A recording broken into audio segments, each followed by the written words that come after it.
Yep.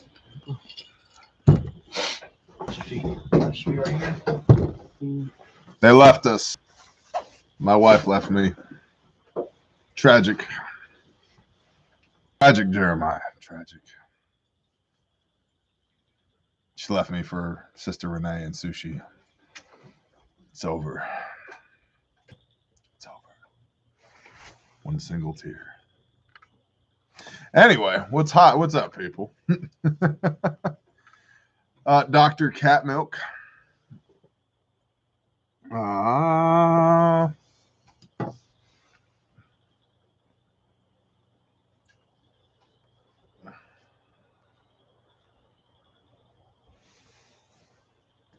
Grumpy old Dan, what's going on? Seven Mighty Cedars. Never abandoned OFC Nation. Oh, thank you. That's so kind of you. Jody Whipple's here. Nick Raquin Haas here. Thone. T-Bone Davidson. I can read. I read the best. Tactical Homestead. Michael T. What's up, Michael T? J.A. Dudley. I know that guy. Alex Giles. He says Phelps. Apparently he's pleased that he don't give a shit about me. He's happy to see you. All right, what's up? You're just aces all around tonight. Yeah. Can you feel the love tonight? Stumps, roots, and shoots. Don't even. Y'all better bring me home a couple of cucumber rolls. I want to feel the love when y'all return. Whipple looked at 70 acres today. Okie Storm Chaser. Jane Doe. Mad Dog Alpha. Placing offer on property. Fabulous. What's up, Howitzer Hill? I used to have these things that were sticks with fire on the end of them. Damn touchscreen. There it is. Thank you. So what should we do? What are we going to talk about, Bear Nation? It's a free for all. What do you want to know? What do you want to talk about? Your wife says hi. I'm sure she does. It's almost like we have these square things that look like this. You know, it's like you could say hi to people with them. What's up, Keith? How are you? That's a great question. How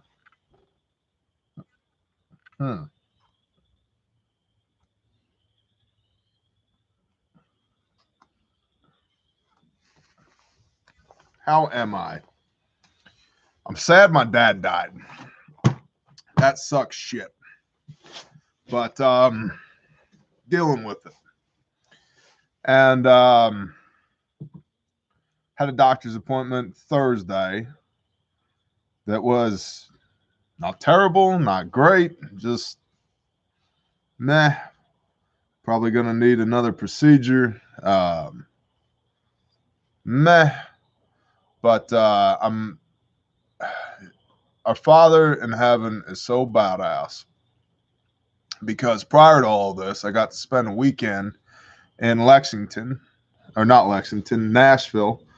meeting 40-some members of the Bear Nation and hanging with my brothers and spending time with AVT, the Angry Viking therapist, talking about mindset. And I've been doing EMDR, eye movement, desensitization, reprocessing, desensitization, EMDR, to deal with just a bunch of stuff. And just like 2 weeks before my dad passed, had like officially been given the go ahead from the doc that was in charge of that, going like, yeah, congratulations, you're mostly normal. I was like, that's cool. So I'm very thankful.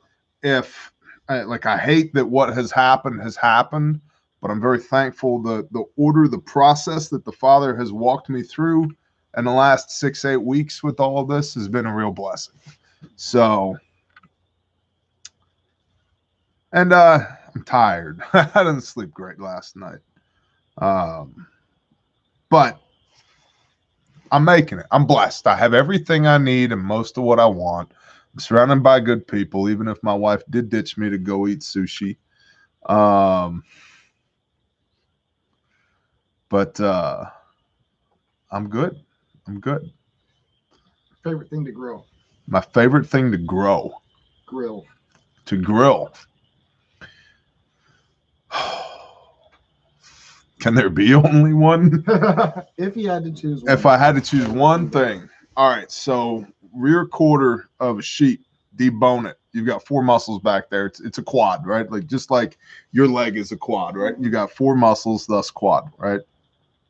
And so you take the bone out and you slather them in olive oil, salt, pepper, rosemary, your general Italian seasonings, the whole nine. You get your grill good and hot and you grill it on both sides, and then you roll it back up and you tie it and you put it on indirect heat on the grill for 1 hour. You pull it off the grill. It's golden brown and delicious. Pull it off the grill and let it sit 15, 20 minutes and cut it on the bias across the grain. And it is, if there's something better that comes off of a grill, I don't know. Yeah. I've had this, and that's my favorite thing for you to grill as well. And if not that, if I don't have access to that, then bone-in ribeyes. And I'm a very simple man when it comes to ribeyes. Salt, pepper, fire, good to go. Vern Yenger, thank you so much, Vern Yenger. I feel like that's the type of name that requires you to have a beard and an axe and be wearing some type of dead animal about your face or neck. NWA Parappa, shalom, brother. Open flame or flat iron? Open flame, brother. JS Badger, open flame. All right, so we're a year into the pandemic. Oh, you're policing the comments? Look at you go. To a degree.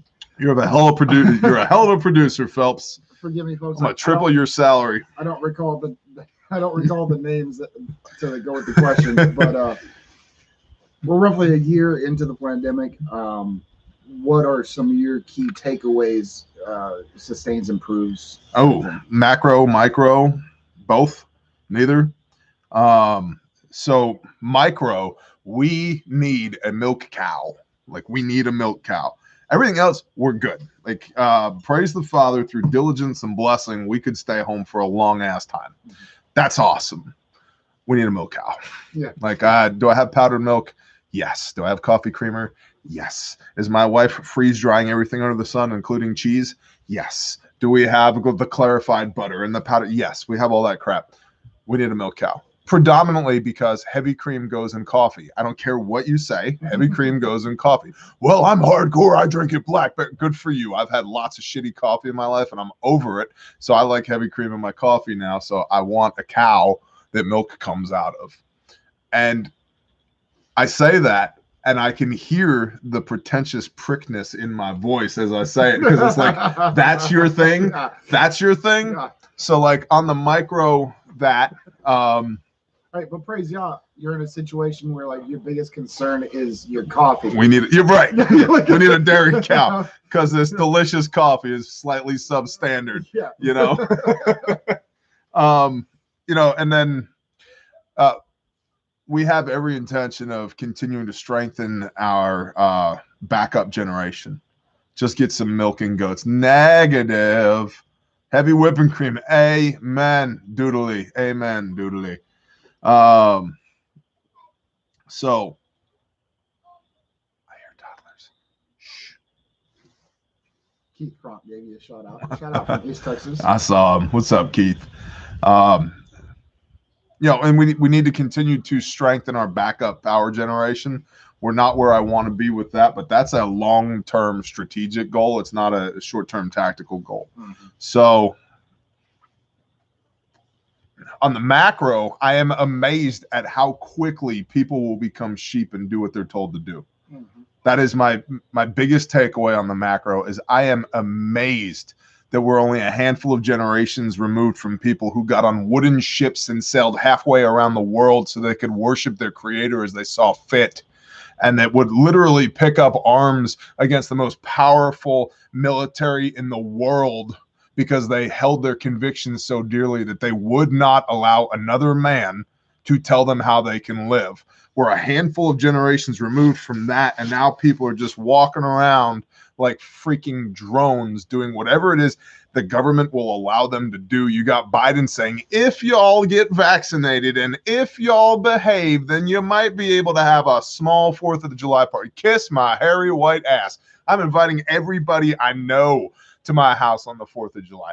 Everybody, come on with it. I'm taking Yankee last year, killed it on the fireworks. I already told him I literally, I'm not kidding, tripling what his budget was for last year. And I will have like everybody I know at my house on the 4th of July. And if Biden wants to come, he can come too. I mean, they might have to roll him in on a gurney or a hospital bed. I don't know what he's on at this point. There's some security considerations. Well, I'm not saying that he should come. I'm just saying that if he wanted to come, that he could. No, I meant security considerations for us before you put that out there. Listen, Joe, no hard feelings. Come on. Tree swinger. I don't know. We got to see. Get your background checks in now, Bear Nation. Get your background checks in. But that's my biggest takeaway on the macro is I cannot believe how quickly people capitulate. And like, it's not even bad. It's not bad. Like, what happens when it actually gets bad? People are like, well, when the SHTF happens, I'm like, dude, you've already folded. Yeah.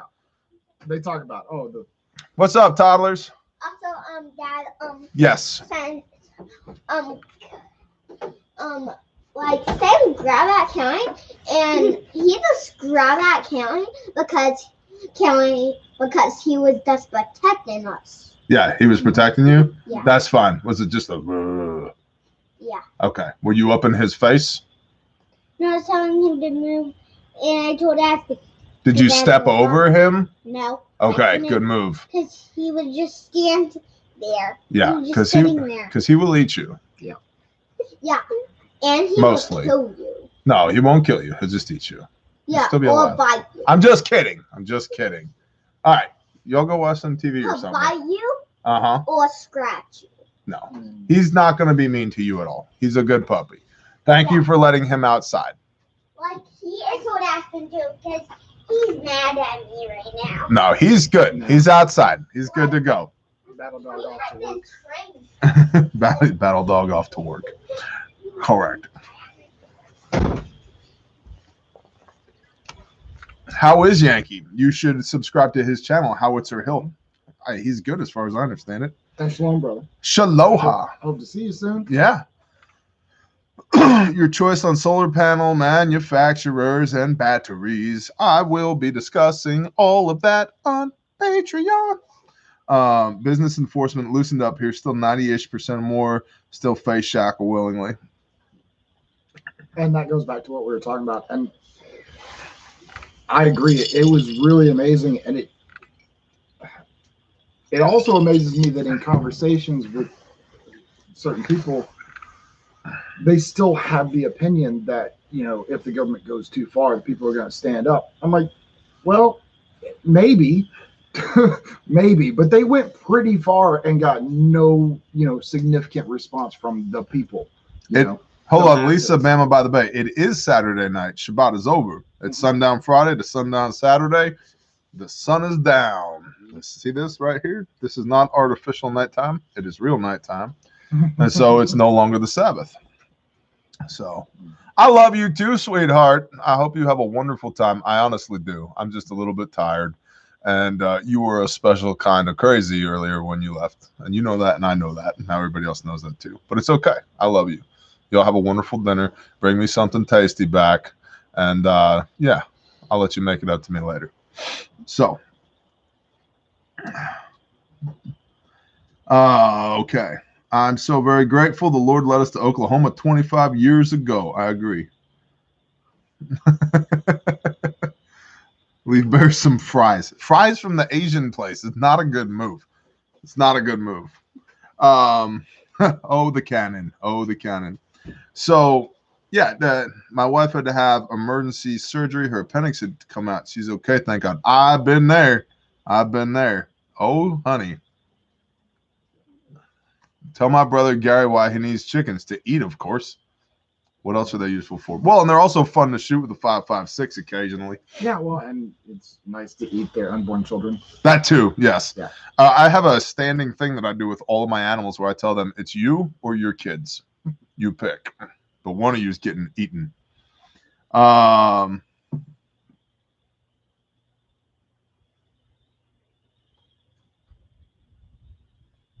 Wayasaki, bless you. As long as there's food, TV, internet, I doubt there will be any big uprising. Ken Weedward, hey man, it's good to see you, Ken.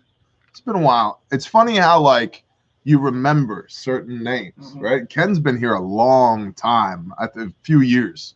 This channel's only like 3 years old. Ken's been here a long time. Sorry, I just logged on. Heath, you should be sorry. No, I did not know he had a GoFundMe page. Heath, if you have or Dudley, if you can find the link to Chris Weatherman's page, Angry American, I've been waiting for him to drop a GoFundMe link. Shalom, Vicky Fulkerson. Yeah, I am aware of it. I've mentioned it on a couple of live streams already, but I didn't know that he had a page up and running yet. So that is new info to me, and we will absolutely post that link because he rocks and catastrophic fires suck. Ask me how I know. So congrats on the wife thing. Hope I get lucky one day too. Hey man, it was the hand of the Father. I didn't believe me. I was very unlucky until I met my wife. Yeah, we'll just leave it at that. Good evening, Bear and Baron Nation. Started watching 3 years ago. Love the old vids. Oh, Feral Prepper. Why? The old vids are so bad. They're so bad. Not that the new ones are any good either, but the old ones are so bad. Oh, my gosh. Sanctified Supply Coach. Aloha. Bear, my husband is purchasing his training in India as we speak. That is awesome. Yep. Squid and Bear. That's right, Brother Dalton. That's from the way back. What fence do you use for goats and sheep? 6x6 field fence with the double wire at the bottom. And you want it 4 foot tall for sheep, or I'm sorry, for goats, and 3 foot tall with a strand of barbed wire at the top is fine for sheep. But goats are escape artists. They just, Ashley Storms, goats want out. They're going to get out. They just want to get out. Any new stogies? Sure. I need this right here. Corey J, he has a team essentially. There's a multitude of them. Of chickens? Realtors. Oh. Are people asking for realtors in our area? No, they're asking basically what realtors. All right, we'll come back to that. Yeah, see, I can't answer that for OPSEC reasons. So this right here, this is the right here. Fat Boy Betty, or Fat Bottom Betty, and this is from the Deadwood Tobacco Company. And I was given a Deadwood by somebody at men's retreat, and I liked it so much that I got a box of these, and they're really good. Life on our micro farm. Hey, puppies. That's all I'm gonna say. Puppies. So I remember when you did a video in your closet. So do I. I think I was talking about 5.56, wasn't I? Pretty sure I was. The found sheep. Is the found sheep here? Where's that found sheep at? Where'd he go? Where's that found sheep? I don't see him. I don't see. There he is, the found sheep. Shalom, Broheim. The found sheep. You should definitely follow the Found Sheep Co. on Instagrams. I don't know if he has any other socials. I have him on Instagram, but there's a good brother right there. So if you're into serving Yah and walking in the ways to the best of your broken ability, the found sheep, that young man has been an inspiration to me at times, and so that should speak something to you, Bear Nation. The found sheep. Go check him out. He's a good dude. So Dasa is in the kennel with the dead chicken tied to her. I understand. Corey J. Bear, what I mean is, what things did you look for in a land realtor to determine whether or not if they're suitable for your needs? That's probably a more answerable question, Corey J. Here's the thing. most realtors suck. Like they're just bad. They're unattentive, especially in the country. When you're in like big areas, big populated areas where they're highly motivated, they're professional organizations, you have a higher likelihood of getting a call back. Once you get into the country, I literally have called every realtor in my area. I have one that I'm on a first name basis with, and then another one that I can walk into their office and they know who I am. And I've done a transaction with each of them. Man, and that's in 2.5 years of trying to work with every realtor in this area. And so I think you need to be as specific as possible, and you also need to have money to execute, because right now land in my area went from sitting on the market on average 400 days to, during the age of COVID, now 2 days. And I don't live near anything big and fabulous. Okay. So it went from 400 days on average on market to 2 days on the market. So you need to know what you're looking for, and you need to have money to execute. I would get your financing in order, be pre-approved now, or have cash to work with now. And then, at least where I am, larger tracts are easier to find than smaller tracts. And that being said, I would not subdivide into more than 3 pieces of land if you buy a larger tract, for reasons I won't get into here. So, Can you hand me the sticks that make fire? hell no. Okay. Somebody said, Bear, do you like lockback knives? I just reviewed this one. This is a frame lock, but this is the Ontario Knife Company, Shakira. Oh, baby, when you talk like that, you make a woman go mad. So be kind and keep on reading the signs of my body. I'm on tonight, and you know, my hips don't lie, and I'm starting to feel you, boy. So let's go.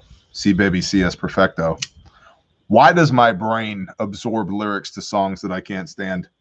Right? Do you know? I don't know. I don't. Cannot help you. Christine Rutkowski. Hello, Bear. How do we offset the increased cost of animal feed going forward? I've been thinking about this as well, because animal feed is definitely going up. Fewer animals, or make more of your own feed. Like, I'm going to be planting a metric, bad word, ton of corn, like literally a metric ton of corn I would like to have at a minimum as a yield this planting season. And then more forage. So you could look at more grazing land, forage land, or fewer animals. Like we have had 13 lambs so far this year. Praise the Father. But my feed bill is getting insane, because those lambs are all being weaned and they're all eating feed and hay every day. And if you don't feed them, they mah, mah, mah, all day. And you're like, you know what? It's time for some lamb Shakira style. Swipey, swipe, swipe. But we're not swiping any lambs until Pesach, the Passover. You literally sound like you are bragging, Bear. Is that intentional? No, Robert Banks, it's not intentional. And with all due respect, if you don't like it, don't let the door hit you where the good Lord split you. It's my show, and I'm just doing my best to have a good time in light of the fact that my life has been an effing shit show the last week, okay? Thanks, bro. Reese Herman, hey, what's going on? How do you feel about the future economy? The value of the dollar and stock specifically, do you think the market will drop or crash within the next 5 years? Yes, I absolutely do, but I am not an economic expert, nor do I play one on YouTube. But I'm not bullish on the economy at all. All the indicators are bad.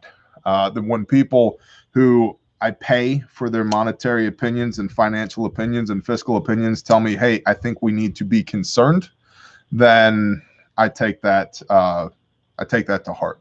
So mulberry for animal feed. That's a good point. Mulberry is very good. Also, privet, anything with green leaves, sheep will eat, and goats will eat damn near anything. So, JR, good evening. Where's the whiskey? It's right here in front of me. See, Scrollinix. Appreciate that. Thanks for the reminder. Thanks, Victoria. Keep you in our prayers. They want their house to sell quickly. Amen. No problem, Reese. Bless you. Why do you have that knife? I thought Hami was getting that. So did she. I lent her, and thank you for paying attention. Good job. But apparently, so when I first got this, it wouldn't lock back. And in fact, if you watched in the review, it wouldn't lock back. And so I sent an email to Ontario Knife Company. I said, hey, love your products, but I got a knife that doesn't lock. And they said, okay, send it back to us. And I said, okay. And me being me, I promptly ignored that email. And then other things have happened in my life in the last week, and I hadn't sent it back. And then I was playing with it, and it started locking back. So it wore in enough to where it started locking back. And now the lockup is pretty tight because it's worn in. So at the time, my wife seems to remember it differently than I do, but at the time, because this wouldn't lock back, I gave her my Rat 1 folder, which she has lost. So now I have this, and she has nothing, and we need to order more pocket knives. So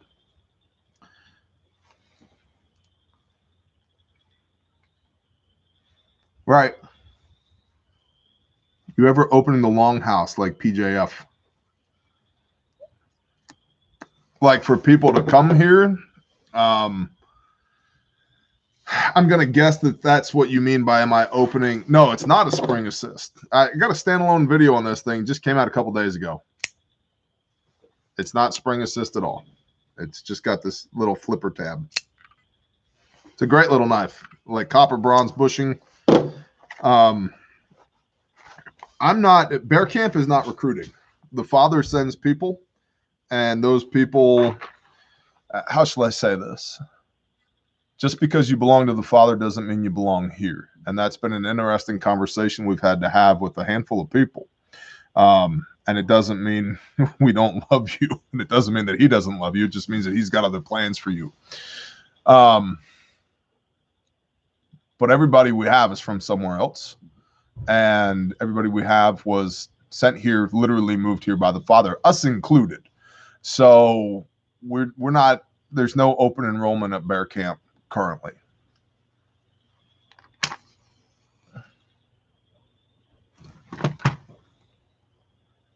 Shalom, George. I saw you. I did not. Okay, this on the ground up there. $5 for a bushel, John Kelly. That's cool.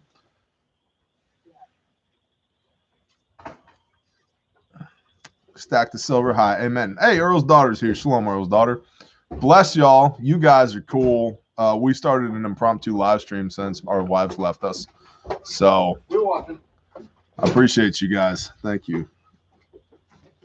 Are you a preppers communal? Do you mean a commune? No. You all need Zippos. I have 2 of them. Neither one of them is here right now. I have a torch lighter. It's just the butane's down there. Leslie, that's awesome. Hey, from Stillwell. What's up, Carla King? I know where Stillwell's at. NWA, you're always Team Bear Camp, bro. You got nothing to worry about. You're from the way back, buddy. From the way back. Angry Americans GoFundMe. Thank you. I'm going to grab that. And I'm going to copy paste that as well. Got some PP for you folks. I very much appreciate that.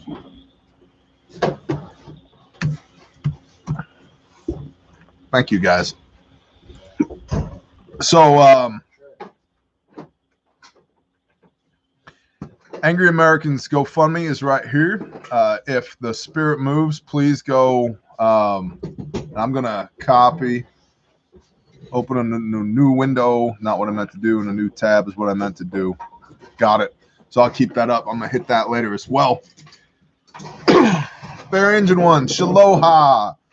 Giving you love, Bear, from the northwards of Wisconsin. Bless you, Homesteader Wolf. Milton Roots look like those stainless 20-inch PSA uppers are sold out.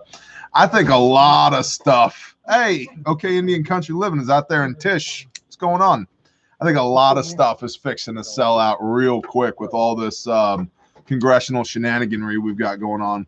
So, in your opinion, is Missouri a place to get land, or should I acquire elsewhere? Texas was an option, but it's being overrun now. I'm rethinking positions. Well, Sandy, generally speaking, land is going to be cheaper in Missouri than it will be in Texas. Taxes will be lower in Missouri than it will be in Texas. Southwestern corner of Missouri is all that I'm really familiar with, and I will say that there's lots of good people there, and land is relatively affordable there. So, what are you doing there, Weasel? I just put my phone off with my light on. Oh, To see what is that. I heard a noise out. you heard a noise out here? It was probably us. No, Hey, Sam, go lay down. I heard like a coyote.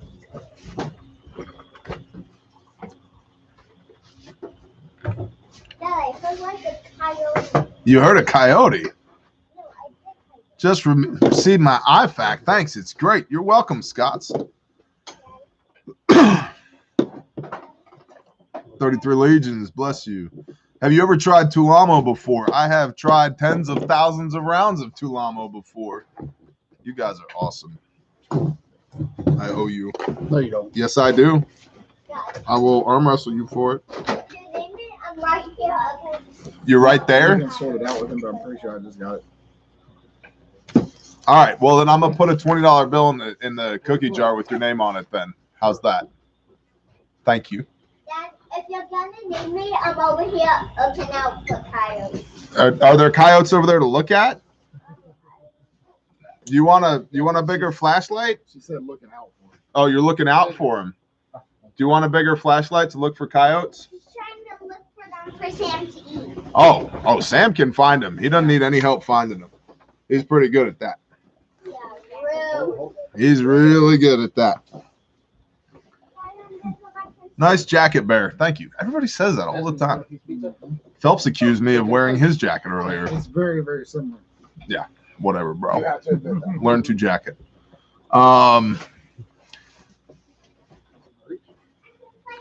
Cheese sticks and wings over there. Watching you from Canada. Loving it. Ba-da-ba-ba-ba. Hap Bunker.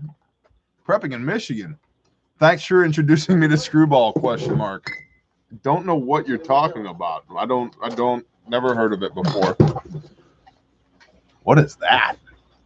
That looks good. What is that? Oh, cheesy sticks? bread? Wow. I'm blind already, Barry. My eyes, the goggles do nothing.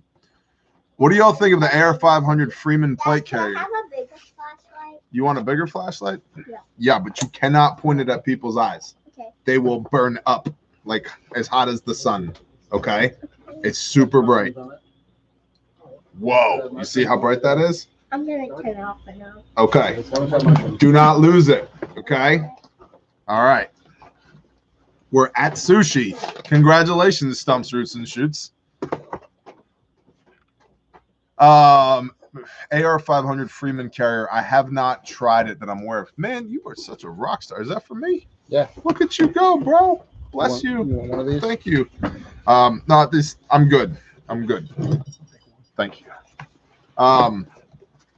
Okay. What are we doing here? Somebody asked me a thing. Is she in a princess dress? Of course she's in a princess dress, bro. Let's see. What is the importance of having timber on land before you purchase? Well, I think timber is good for a lot of reasons. Now, I am very biased to this because I had a timber company back in the day, and I did all the timber things. So I like having timber because you've got firewood, you've got building materials, you've got a commodity there that you can work with. Now, it's going to take a bit more work to clear all the timber out. What, baby? I saw like a coyote there, I think. You think so? Yeah, I think. If you shine that in the eyeballs of a coyote, they will just run right away. And if they don't run right away, there's at least 6 guns on this porch. Okay? And Sam's out there. So, Is this on YouTube? yeah. Yeah, this Airsoft guns. airsoft gun. I mean, they shoot unicorns. Not like that. They actually launched unicorns. If we didn't have a dog, we would just have to shine a light at the coyote Mm-hmm. You are correct. or shoot it. So I think timber on property is good, but you have to understand there's a lot of work that goes into preparing a piece of land that's got timber on it. And most of that work is going to be best done with a dozer. What, sweetie? I just saw it. Okay. See if you can see it again. I think I just. Corey J, no. Sam just went after it. No, Dad, it ran Do I have a off channel? because I shined it at it. Not yet. Dad, it ran off because I shined it Bear, I'm at pretty it. close to you, and I would like to learn about Torah. Let's just say I'm near Talahina. Okay. There's lots of good resources to learn about Torah. I'm going to say this with all love in my heart. We don't just meet people, because there's a lot of people out there that, fortunately or unfortunately, want to meet us because we're us. And number one, I don't want to be put on a pedestal. And number two, I'm sure you're the nicest person on the face of the earth, but I've met several people that aren't. And I got a wife and kids and people that I love that I got to protect. So The also reason that we have a dog is because we don't want our animals dying. that's right. Because the coyotes will try and eat our animals, but Sam eats the coyotes. Yeah. Yeah. So that's why we have a dog. That's right. So, oh, now I hear him. Yep. So, as far as learning Torah, we've got an Old Testament playlist, a New Testament playlist here. Okay. We read the Bible every week here, Friday night and Sunday morning.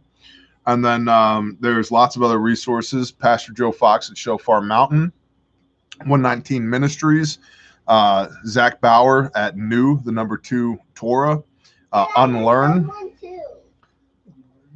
Good job. I heard one from all the way over here. Careful with that. Don't point that at people. They will melt. I'm not. Only shine it at coyotes. Only shine it at coyotes. So, Yeah, or coyotes off. the southern 3/4 of Illinois needs to be split up. I heard them too. But the Granberg Mill, what saw do I need to get now? Thanks. Raincat, if you got the 25-inch, I'd run a 370, or I'm sorry, 362 or a 440 or 460. Any of those saws will be fine.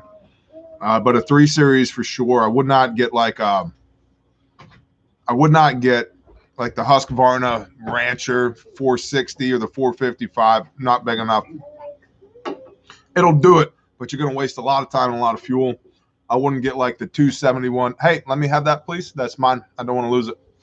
I wouldn't get the 271 or the 292 steel. It'll do it, but it's too small.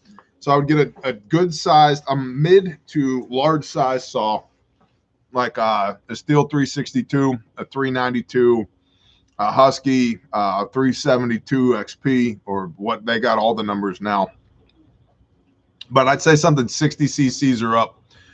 And then get a ripping chain. The standard chains that come on chainsaws are designed for cross cutting. You want to get a ripping chain. It has a different angle on the cutter teeth, and it pulls. If you've ever taken a regular saw chain, a crosscut chain, and cut, say this is your log, rather than cutting across it like this, you cut in line with it. You'll notice you pull long strips out of the wood as you're cutting it, and it clogs the cutter teeth, and it's very inefficient cutting. A ripping chain is designed in such a way that it can go, rather than across the grain, it can go with the grain and make an efficient cut. So I would definitely get a ripping chain. Other than that, you need a good straight board that you can affix to the side of the log, and that you use that to square off the one side of the log. And then you're just using the Granberg mill from there to take your passes.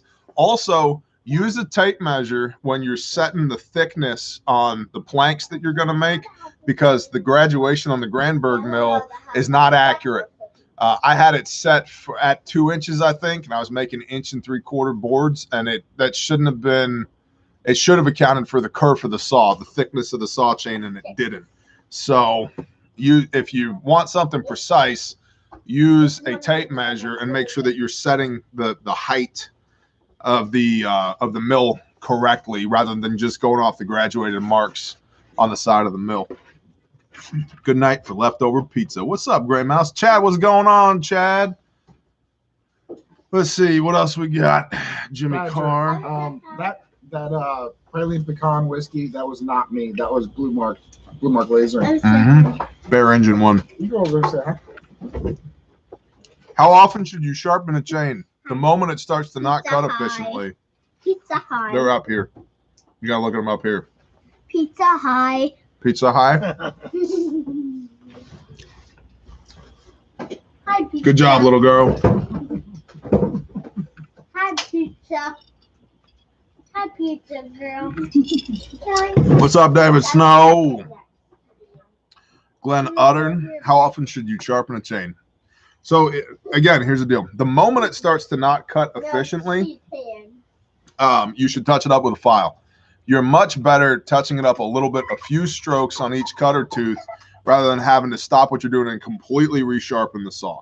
Now, if you put it into the dirt or you hit a rock or, God forbid, you hit a piece of metal, you're going to spend some time with a round file, and you should probably spend a little bit of time knocking some height off of your rakers with a flat file as well. But that's a little bit more of the advanced class. But the moment it starts to not cut as efficiently as it should be cutting, stop what you're doing, touch it up with a file.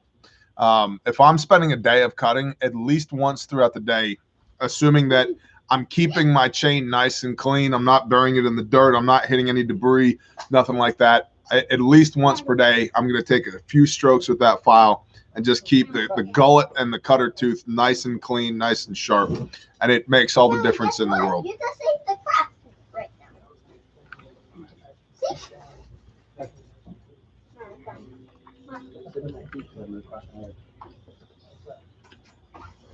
Parakeet salt. You just swinged my food. Any discounts on training? I believe. Isn't there a promo code this month that gets you 10% off? Don't make me lie to you about that. I don't think there's any discounts on training. I don't know. That's a question for our wives who aren't here. They're eating sushi. 1,000 rounds of 9mm for $500 from Classic Firearms. That's why I asked about Tulamo. I've shot lots of Tulamo. Chad says, yes, there is. March 10. Promo code March 10. We'll work on training. There you go. That's what I thought.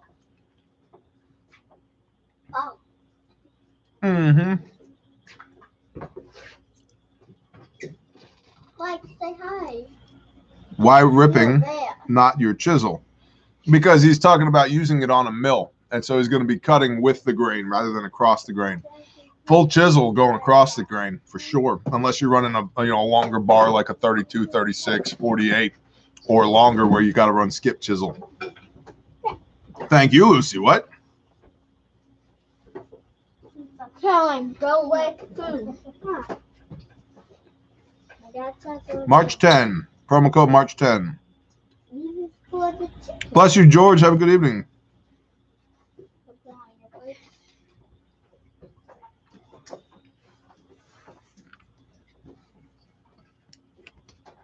Sarah F. Good night. Is that your crust you just pitched off the porch? Yeah. What do you think is going to eat that crust? What do you think is going to eat that crust? Chickens. Chickens? What about a possum? You think a possum is going to do it? Those aren't real. Possums are real. Yeah, there's one in the road right down there. You never seen a possum before? No. I kind of look like a big naked rat. Yeah, but they're big. Really big? Yeah, like really big. They're like this big. What? Possum? Possums. Not posso, possum. Oh yeah, I see one of You those. seen one of those? Where'd you see one? Like 1,000 years ago. 1,000 years ago. I believe you. Pizza High again. Pizza High again. All right, go play in traffic. Go play in traffic. Yeah, you got to work hard to find some around here.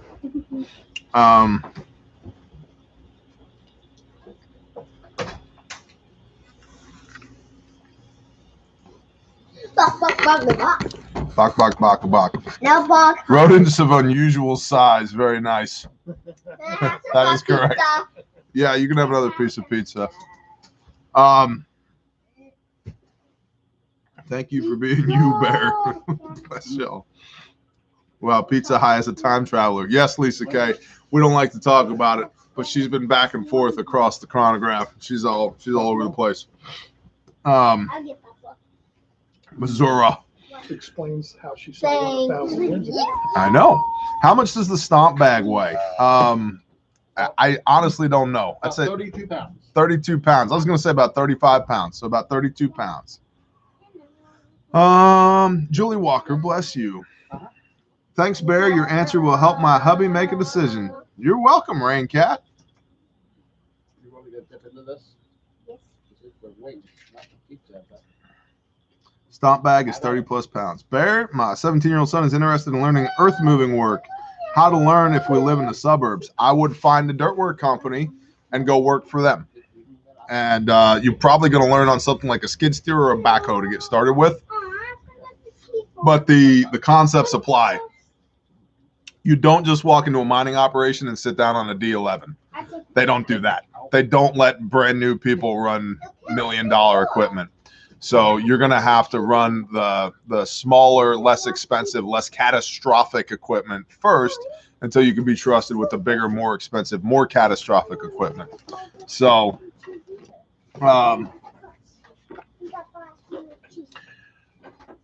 yeah, I would find a construction company, a dirt work company, and a lot of times trucking companies that haul sand, rock, gravel, dirt also have equipment, and you could get on a front end loader working for that company loading trucks. So I would recommend that. you want some more pie? Stand by. Her pizza on your seat. Flog you.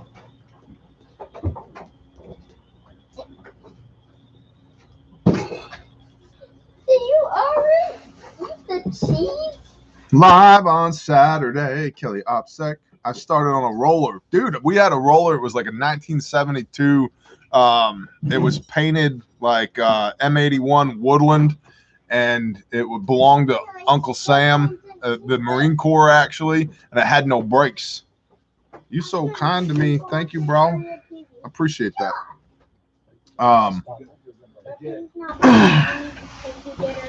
So that thing was fun because a lot of the rolling that we did was like on the side of mountains. And so you drive right up to the end of the mountain and it had no brakes. So, and it was vibratory. So chugga, chugga, chugga, chugga, chugga, chugga, chugga. You drive right up and you had about 5 to 8 feet where you'd put it in neutral, then slam it in reverse, and it would keep rolling forward. Chugga, chugga, chugga, chugga, chugga. Boom, then it hit reverse and go backwards. And you had to roll right up to the edge of it, but there were no brakes. And so you really had to figure out how to time that thing. I was like, why do we have this? This is literally going to kill somebody. They're like, it was only $5,000 from the Marine Corps. And I'm like, if the Marines gave it away, we don't want it. Okay. If they decided it was too dangerous, we don't want it. Get it out of here. I'm sure Storm will have some input. As a Patreon member, are you able to download the readings and make your own thumb drive? Thank you for them. I've never even contemplated that before. I don't know what that would have to do with Patreon, other than I think that, you've demonstrated that you're bought into what we do here, and I appreciate that. I'll tell you what, how about you email admin at Bear Independent, and we can have an offline discussion about that, because I really don't know at the moment. Coyotes. You say you yell and Anyone download all the Bible videos on YouTube? Anyone can download all the Bible videos on YouTube. Well, there you go. There's your answer. Do that then. I guess we're good to go. Hit on the significance of bar oil. You should top your bar oil off every time you top your fuel off. Do not run your saw without bar oil unless you just really feel like breaking it, in which case I would recommend putting it behind the rear tire of your truck, throwing it in reverse, and just driving right over the top of the saw, because that's essentially what you're going to do to it anyway. Hunter Kirk, Marines need no brakes, always go forward. That explains it. Figured they would Sheila, usually find land. Jirana Ski, just found your channel, Bear. My sister's been watching you, talks about you. I've learned a lot already. I'm excited to watch more of your videos. Thank you for sharing your knowledge. Well, bless you. Glad to have you here. Parakeet Salt. Hey, we did put, we made, you tell them about what we made earlier, but it was seasoned with your sea salt, bro. I noticed that when you were putting it on there. So we made This should be illegal. this started in a I would almost say typical fashion where Bear stood up and said, I'm gonna cook some meat. Grab some beef bacon and some venison and throws them on the grill. And I'm like, you know, we'll go good with that meat, some cheese, some bread to put it on. So we ended up making venison, beef bacon, Munster, and Gruyere. smoked Gouda, Smoked Gouda. grilled cheeses. Yeah, and it was amazing. Oh my gosh. Somebody should have taken me away in shackles. Well, I don't know what laws we broke, but it was too good to be illegal. Where that's not illegal. But Oh I yeah. feel like many of the lower 48, it would have been illegal. Yeah. Dudley, you missed it, man. It was so good. Yeah. Me and Phelps and Xavier ate a whole venison backstrap and a pound of beef bacon and several pieces of bread and cheese. Ken, bless you. But we did have a nice restful Shabbat ruck this morning, so we earned it. Ken, thank you so much, man. Actually said she's stuffed and she still wants some. It was so good. It was. Yeah. So good. Don't know what happened to my last statement, but it turned a different color and would not post. I don't know either, Steve. That's strange. Scott Lance, you ask this every live. They are vented. I don't know what it is, but they are vented, Scott. I don't know what we have that's vented, but believe me, if Badger says they're vented, they're vented. Bear, the chest seals don't have valves. Why? Oh, because the industry decided about 15 years ago that vents work. Thank you, Badger. If you can't run a skid steer, forget it. I can and do. What else we got?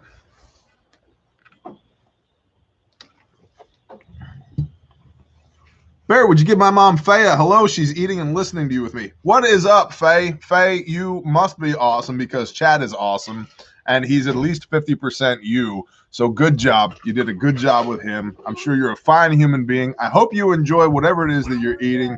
And pat your dear son on the head for me and tell him he's awesome because he is. Bless you, Faye. That I'm also going in your life, and I have shoes on because I am going out there to look for coyotes. No, you're not going out there to look for coyotes. I will run. You are not going out there to look for coyotes. Rats If are you good. come off of the porch, I'm going to whoop your butt live on YouTube in front of 600 people. You're going to get a big spanking. Don't do it. I wouldn't do it if I was you.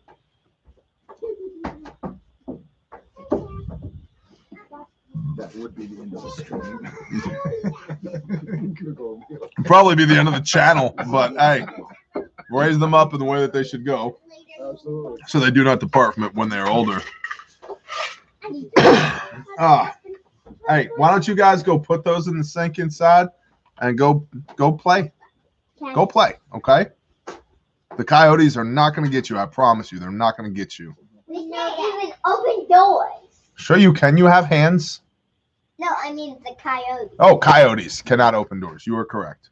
Yes, but they would try to come in from the back. You guys are good to go. Try to shoot them. Go put the dishes in the sink and go hang out. Go play. Online beef bacon cellular chips. I have no idea. Where's Zane? There's a Desert Eagle question. 1911. I didn't even know. I have no idea. 1911. Are you off grid or grid tied? We are grid tied. Working on our off grid backup. Raptors can open doors. This is correct. I learned this from Hollywood. They're never wrong. What kind of pizza you got here? It's Casey's beef pizza. How does one make beef bacon? You take the flat of the brisket and you cure it, and then you smoke it, and then you slice it thin, and then you fry it, and then you got bacon. You treat it just like you would a swine belly. It's just the flat of a beef brisket.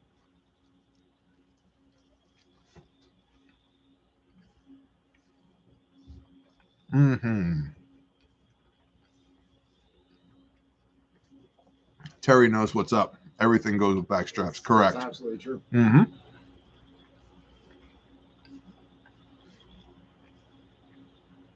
Patrick D, I agree. Any classes coming near Cincy that you know of? Not currently. Not currently. Always subject to change.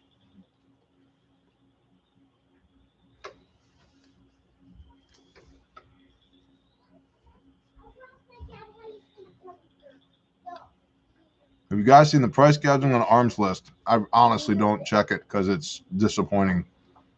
I know. I have to wait on these. How do you spell music? I want to know. M-U-S-I-C.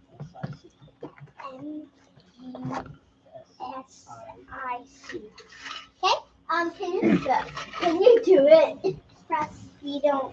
We forget stuff. Right? Why don't you guys go? Why don't you guys go inside and go play? Good answer.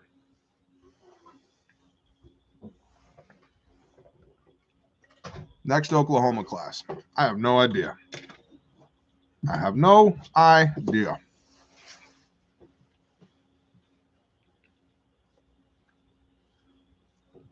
Need to smoke some deer backstrap wrapped in beef bacon. Yes, yes, you do. Let me know when you're doing it. I'll be happy to quality control for you. What other YouTube channels do you recommend for homesteading and prepping? Good question. I'll tell you, I watch far fewer YouTube channels now than I used to, but I watch more and more people on Patreon. Tony Martalk, that sucks to be you. I watch, will I have an Eastern Oklahoma training date soon? Roger that, Alex Giles. Appreciate you. I watch Viking Preparedness, pretty much everything he does on Patreon. I watch Shield Bearer of Faith, pretty much everything he does on Patreon. Survival Prepping for Normal People, pretty much everything he does on Patreon. The Revolting Man, everything he does on Patreon, and most of what he does. I'm subscribed to Such. I'm subscribed to Survival Dispatch. I watch, like, on YouTube, I watch Forgotten Weapons. I love Ian. I watch In Range. I love Carl. I watch Tactical Rifleman, different Carl. I watch 9-Hole Reviews. I love those guys. I love 9-Hole Reviews. That's a really good channel. You ever watch them? I'm not. Really good channel. I was thinking about Hans. Hans, you mean Bjorn? Bjorn Anders Bull Hansen? Yeah. Yes. I watch Bjorn as well. Good dude. I watch Dave Canterbury. Who else do I watch? AVE. I watch AVE. I watch Rex. Thank you, Dope Heathen. Yes, I do. I watch Rex. Well, hell, I'll just scroll on through here. Reed Hendricks. Let's see. Let's see who's in my YouTube feed. This will be a fun experiment right here. So, Prepping 101 has a live stream right now with 3.5 thousand people on it. I have no idea how they do that, but that's quite impressive. Wes S. has a live stream coming up. Shofar Mountain, Arkansas Living. Let's see who else we got here. Adapt 2030, Arkansas Living. Rob Skiba, Guns and Gadgets. Paul Harrell. I like watching Paul Harrell. He's great. City Prepping. Sandy Brook, who's a sheep lady. The Crazy Canuck has apparently put a video out today. Here's another Bjorn Anders Bull Hansen. And I got to tell you, So here's Bjorn doing Bjorn stuff. And then also Such right here with his MP5 clone. I was telling Phelps this off camera earlier. Is just, he's making me so jealous, man. I'm trying to not be covetous, but I'm like, I want one so bad. So bad. Bear, let's go crash prepping 101. I don't know how to do that because we don't run StreamYard here. So Pat Matt. yeah, Pat Mack, Yamasa TV. Let's see, Rogue Preparedness. I'm apparently subscribed to a lot of people. The Lock Picking Lawyer. Yeah. I like the Lock Picking Lawyer. Good dude. Salty Cracker. Prepping in Progress. Forgotten Weapons, of course. Up north of 60. Sub to them. These people are crazy. They live it like it's, I don't understand. It's that cold. And they're like, yeah, we got a tent. We're good to go. So, yeah, I'm like, good for you. Homemade Wanderlust. That's Dixie, a.k.a. Jessica Mills. She does a bunch of like ultralight hiking videos, which I think more preppers should pay attention to because as we proved today, rucking back to the range. Yeah. That 70-pound rucksack you got is super cool until you got to carry it. And then all of a sudden you're like, what can I get rid of? Save. Asymmetrical Preparedness. Let's see. Who else we got? Parable of the Vineyard. Hell, what else I got on my thing here? Yeah. Oh, Following Yeshua. I'll say I just said. Yep. Kit Badger. The Townsends. I love the Townsends. Have you seen them? They're like Revolutionary War period, almost like reenactors, but they've built a cabin with hand tools, like not like Makita drills, like hand tools, like a hatchet and a draw knife. Yeah, and they're awesome. You So watch Big Family Homestead? Big Family Homestead. Yeah, I'm just scrolling through what I'm sub to. Oh, Dr. Trevor Wilkins, the Angry Viking therapist, for sure. Who else we got here? Billy Hill, Survival Dispatch, I said. Yeah, there's Big Family Homestead right there. Guys, I'm just scrolling through my YouTube feed. So, yeah, these are all the channels that I'm paying attention to. Slightly Offensive, which is Elijah Schaefer. Wes S has been putting out a bunch of stuff. The Blackthorn Traveler, that's a channel. The whole Bear Nation should go to Blackthorn Traveler right now. BLACKTHORNE Traveler, and just sub and be like, yo, what's up? Bear sent me. The Hydraulic Press channel. Have you watched those? They're like, Oh yeah. Where they crush different things. yeah. Where are they from? Finland? I think they're from Finland. Ani and Laudy. Yeah, good people. Anyway, yeah, there's a little taste of my YouTube tastes. Love Bug made it. Tavar 7's here. Fabulous. Crypto Science is here. Andrew is here. Joshua Pohl. Coleon Noir. Yeah, agreed. Hunter Kirk. William Shabule. Bear ever catch a Walmart challenge with Mike Glover and Sean Ryan? Nope, I did not catch that. I have. Essentially, you're given a set amount of cash on hand. Oh yeah, I've seen those Time before. frame, you have to run through Walmart and get a bug out bag, basically. I'm sorry, Carla just gave me a small aneurysm with the comment, seen a Glock 19 for $680 today. Is that a good price? Used. No, that's more than the appropriate retail new. So, yay COVID, yay federal leadership, yay. Eek, right? I could buy a new Glock 9 for $560 where I am locally, new, right? Question, is Lent in the Bible? No, it is not. Not at all. Sorry.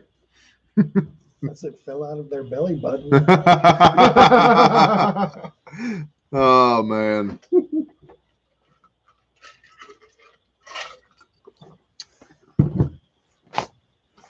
Just bought a Gen 4 brand new 550 copy.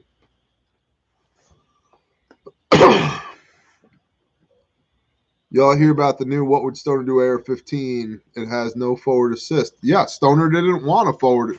You know, it's a huge point of contention. Stoner didn't want a forward assist. The Army insisted on it, and it was the Air Force Security Forces that adopted the Colt AR-15. Was it even Colt at that point, or was it still an Armalite rifle? I know at some point Colt bought. Colt to begin with. No, Armalite developed it, and at some point, Colt bought the rights to the gas operating system of the AR platform, so the AR-10 and the AR-15. And the Armalite had submitted the AR-10 for trials during the M14 program, but the M14, the Army came up with, they wanted a 308 battle rifle, blah, blah, blah, blah, blah. And not that the M14 is a bad rifle, but it really didn't do anything that the M1 Garand didn't do other than detachable box magazine, and there were experimental box-fed Garands, so what difference does it make? And the answer is really none. And so the Air Force was like, yo, our security forces need some lightweight guns. The M14 program was having a hard time spinning up to meet the demand as they were transitioning away from the M1 Garand. The Vietnam War kicks off, and so the Air Force is like, hey, those... And actually, I think it was a guy from Colt. I think Colt had owned it at this point. The first. Well, what happened? Contracts. What happened was Colt went to a guy from Colt was playing golf with an Air Force general that he knew they were looking for a weapon, and so they hit a few balls, and then he pulled out the AR-15, handy little rifle, and he shot a few balls, and he was like, "This thing is cool." He goes, yeah, how many you need? He goes, I don't know, start us up with like, and I'm paraphrasing now, start us up with like 5,000. And so the Air Force, security forces started with AR-15, standard off-the-shelf Colt AR-15s with no forward assist. And then the Army caught wind of this, and they're like, damn, that's a handy little rifle. We want one, but we want a forward assist on it. Stoner was like, hell no, it doesn't need one. And they said, no. We want to be able to close, make sure the bolt is manually closed if there's ever an error. And Stoner's objection to this was, if the bolt ever doesn't close all the way, we shouldn't force it closed. You should rack it, tap, rack, bang drill, not force the bolt closed. And so they went back and forth. Finally, the Army was like, we'll take 250,000 of them if you put a forward assist on it. And at this time, it was Colt's patent. They put the forward assist on it, and the rest is history. The gun doesn't need it. I've used the forward assist, I think, twice in my entire lifetime, and I used it only because I recognized that I could use it to problem solve rather than tap, rack, bang.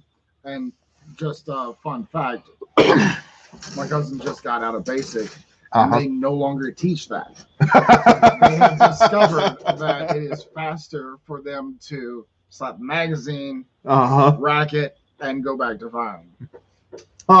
Yeah, imagine that. Who'd have thought? It only took Who'd 50 have years for the Army to realize. Oh, man.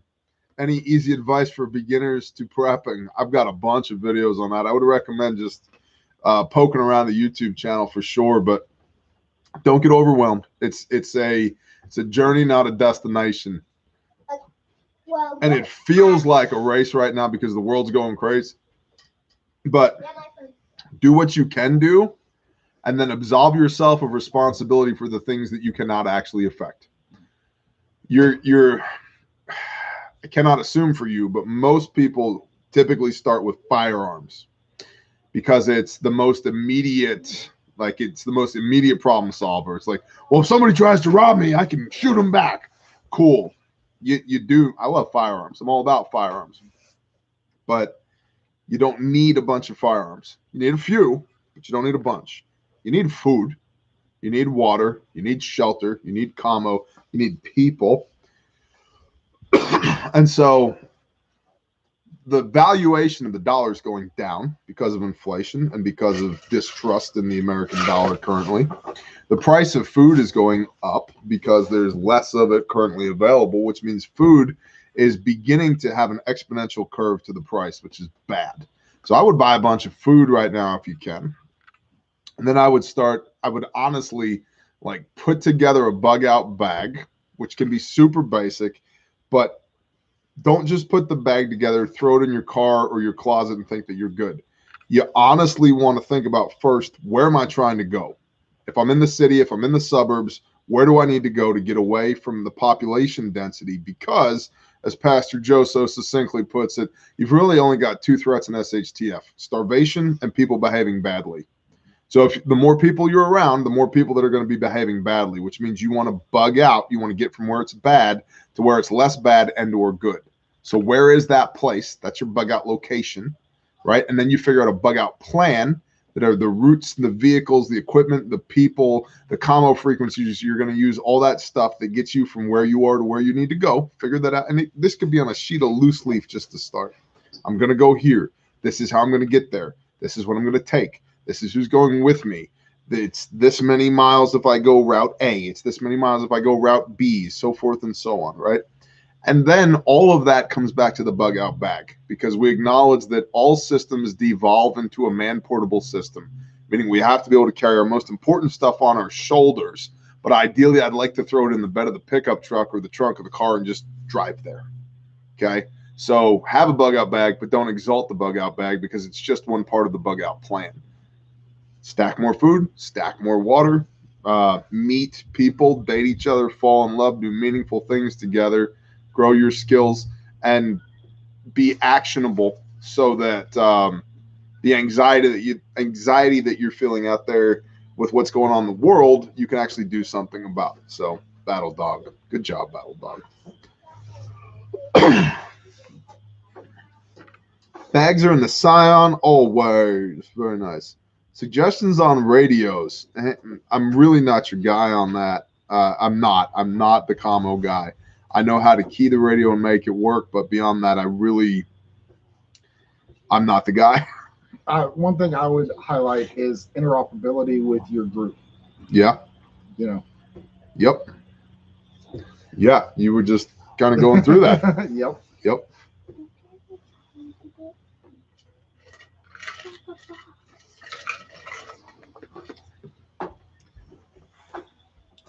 If you can't read a map, you need to start learning how to. It might save your life. I agree with that, Chad, for sure.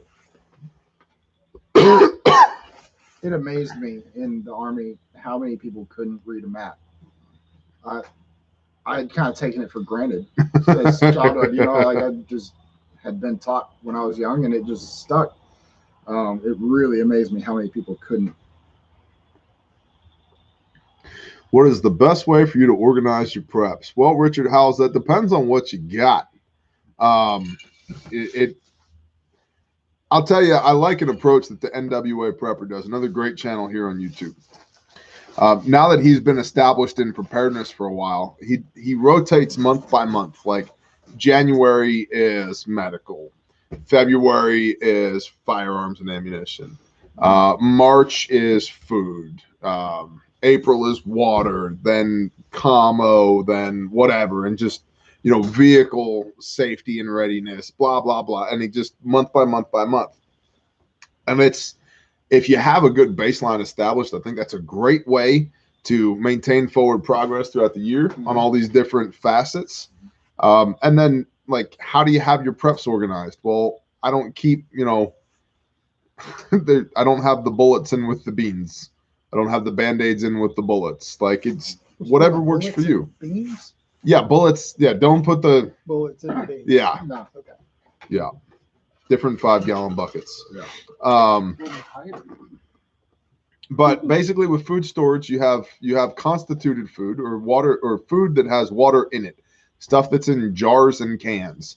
That has to be in a climate controlled environment. Everything else, your grains, your pastas, your everything else that, freeze dried foods,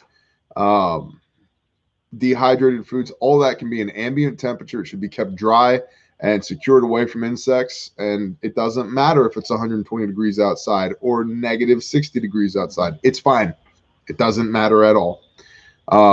Fats need to stay inside. Cooking oils need to stay inside. But everything else can go in a shed, in a barn, in a hole in the ground, in your attic, in your basement, in your crawl space, in your wherever. So that's a way. Firearms should be where you can get a hold of them, but where your children cannot. Basic firearm safety. Ammo depends on how much you have. If you have a semi-load, call me. But you know, if you have less than a semi-load in your gun safe, you know, on your bookshelf, in your backpack, whatever. Like it, I think it's more about knowing what you have and coming up for a system with, you know, keeping track of what you have, rather than like militantly like, we only put 9mm and 30 caliber ammo cans. All right, bro, whatever. I don't care. If that's your system, go for it. I don't care. We only put 62 grain in fat 50 cans. What? Okay, cool. Works for you. I don't care. You know what I do? I put whatever I want in whatever ammo can I want, and then I put a piece of tape on the front and Sharpie 556 55 GR or 9mm 115 or whatever. And hey, what's in that can? 9mm 115. Cool. You know why? Because I might want to put something else in that can too. Because you know, I like things a particular way, but I'm not going to poop my shorts if they're not the exact particular way that I got to have it. Does ammo go bad? Only if you store it horrendously. Otherwise, it's pretty much good to go for a long freaking time. Doesn't like being underwater. It doesn't like being underwater. You should keep the moisture off of it. Don't bury it. But I mean, there's surplus ammo that was made 50 years ago right now that still on the market and still shoots. If you live right on the coast, the saltiness of the humidity can be an issue, but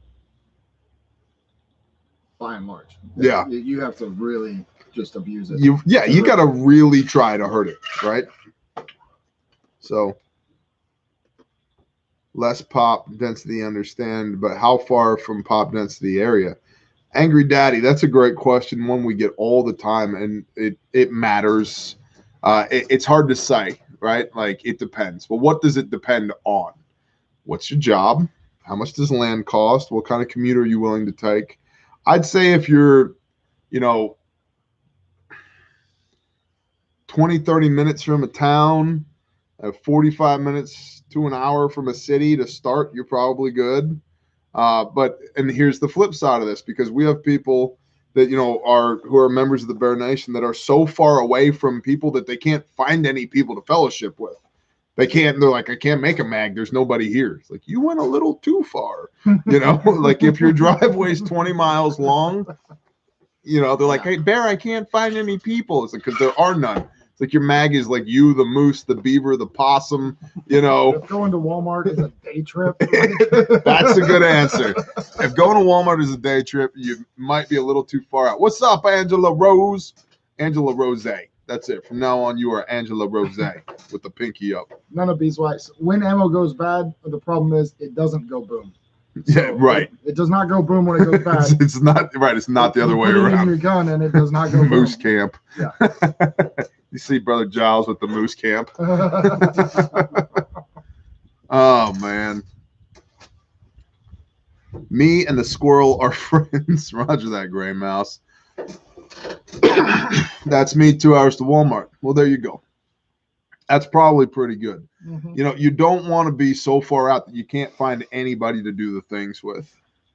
You don't want to be 5 hours to Walmart, 5 hours back. Tamar, if your mag has a moose, that's a badass mag. I agree. I think that's pretty cool. But I'd be like, how much armor can we hang off this moose? Like, let's up armor the moose, put a turret on top of it, right? Yeah, and then we can sweep for IEDs with its antlers. And we're good to go. Yeah. Right? Like, good to go. Crosshairs. Can ammo be safely stored in shipping container? Yeah, it's a game of moisture. That's all it is. That's why ammo cans have O-rings on them, to keep the moisture out. Put like an O2 absorber or some desiccant, those little packets that say not for kids, don't eat this. They come in like everything, like in the bottom of beef jerky bags. Why the hell is that in there? You know what I mean? Those little things. Mm-hmm. Throw some of those in the can, seal the can up, you're good to go. Mm-hmm. Don't go snorkeling with them.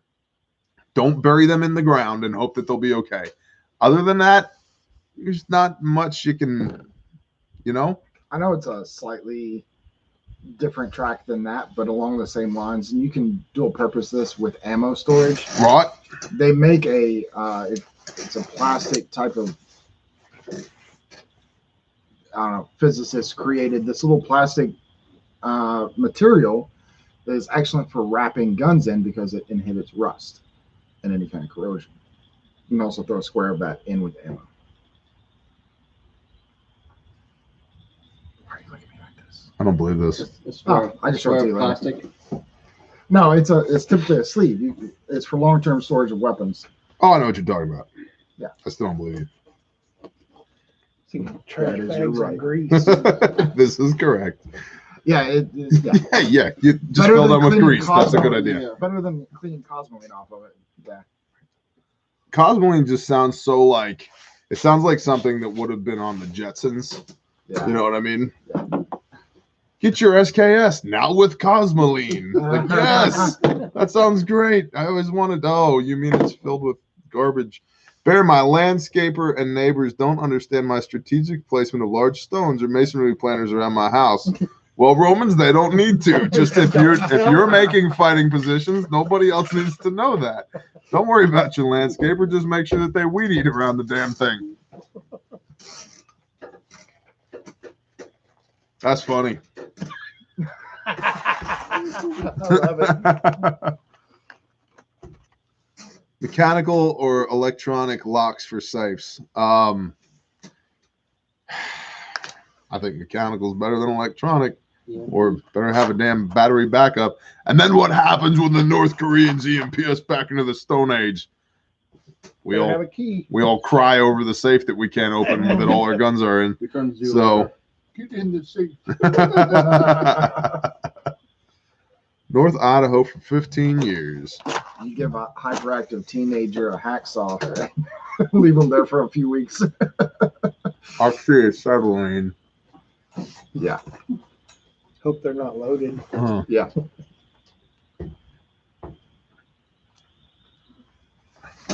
A couple of people have asked about your wheat processing, like what grind you use, and just talk about it in general.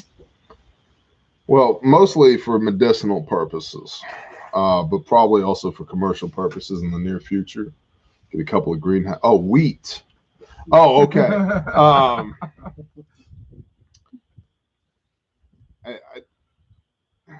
Okay. Stoic. It amazes me that people have these questions because there's an abundance, there's a wealth of information on the internet, which is how I learned how to do these things. We have both a Victoria grinder and the other mill. What is that thing called? It's the one that's like old something, right? Almost. It's like $700 or whatever it is. That mill, that grain mill. I can't remember what it is. And it's just trial and error. You put the wheat in the mill and you grind it. And if you want coarser wheat, you turn the dial a little bit and it makes coarser flour. If you want finer flour, you turn the dial the other way a little bit more and you grind it and finer flour comes out.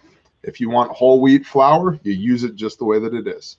If you don't want the whole wheat flour, you sift it.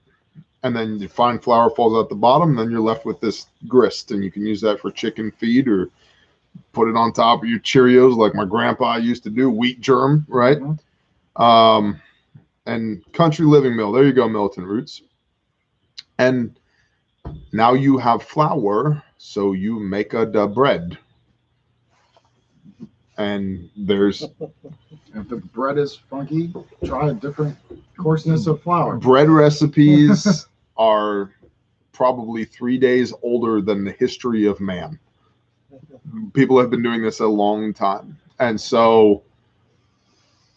what do you want? Do you want biscuits? You want yeast rolls? Do you want white bread? Do you want brown bread? Do you want banana bread? Do you want whole wheat bread? Do you want honey wheat bread? Do you want flat bread? Do you want matzah? Do you want... it's flour. That's it. You put the wheat in the grinder, you grind it, you got flour. So... magic of cooking. The cooking with Bear would be a very boring show. Step 1, put it in a grinder. Step 2, grind. Step 3, flour. You're welcome. And like that's it. So Bread. It's the best thing since ground wheat. Yes, exactly. Yes, the Victoria mill is perfect for masa. I've found that it works better for corn than it does for wheat. You do have to donuts, Alex Giles. You do have to grind it. You do have to grind it a couple of times with the Victoria mill if you're doing wheat for wheat flour.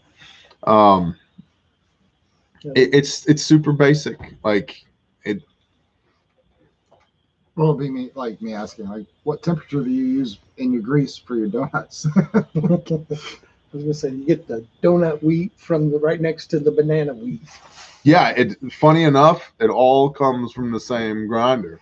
So I don't mean to be smoking you out over there. Cooking with Oki for the win. Agreed. Recommend hand crank mills. Just did. The Victoria mill and the Country Living mill. I have both. And I believe that they are both legitimately bulletproof. Probably up to a 7.62 39 round. Like, I'm not kidding. They're like heavy cast iron. Like, they're legitimately bulletproof.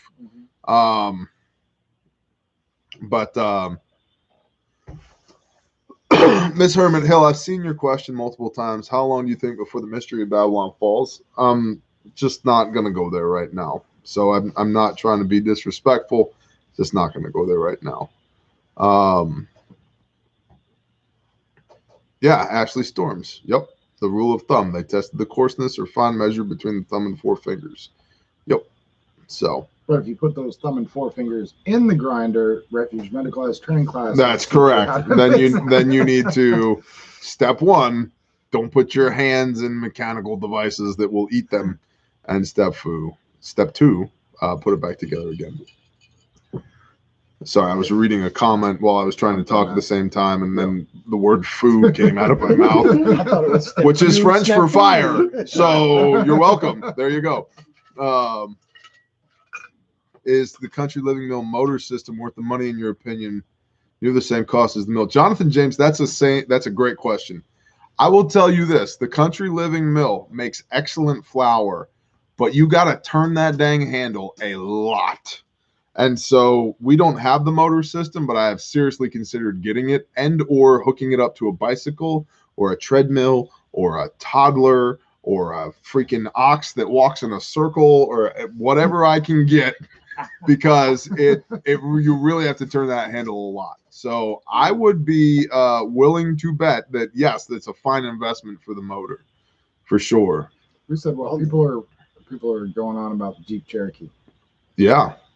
Being bulletproof. Are you taking this to heart over there? A little bit. You getting a little salty? I've been noticing a slight change in your demeanor. Like, who's adding me in the chat? Like, don't at me, bro. Hook it up to a Zebu. I know. I'm saying, yeah. Walk or I eat you. See, this is why you never want to be inside the fence, because your options are walk or I eat you, or I eat you, or your babies. Yeah, you got food, you got water, you got shelter, you got a wonderful view, you're well taken care of, but I eat you or your babies. That's a hell of a decision to have to make, right? It's like I'm not getting on the bus, I'm not going inside the fence, because you're not eating me or my babies or whatever the political equivalent of that is. That's not happening. I'm not doing it. So, dude, the Grand Cherokee is an amazing vehicle. Tactically Torah. I don't think he's actually trying to stick a finger in your bullet wound. There were several people talking about it. I know. I know what was going on.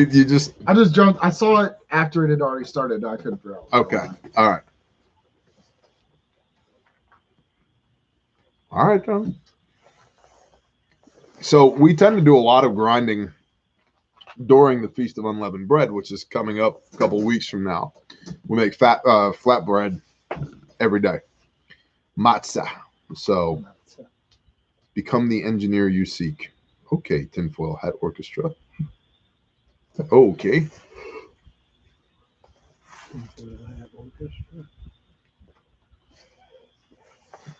Now there's all kinds of Jeep arguments going on. We've done it now. I know.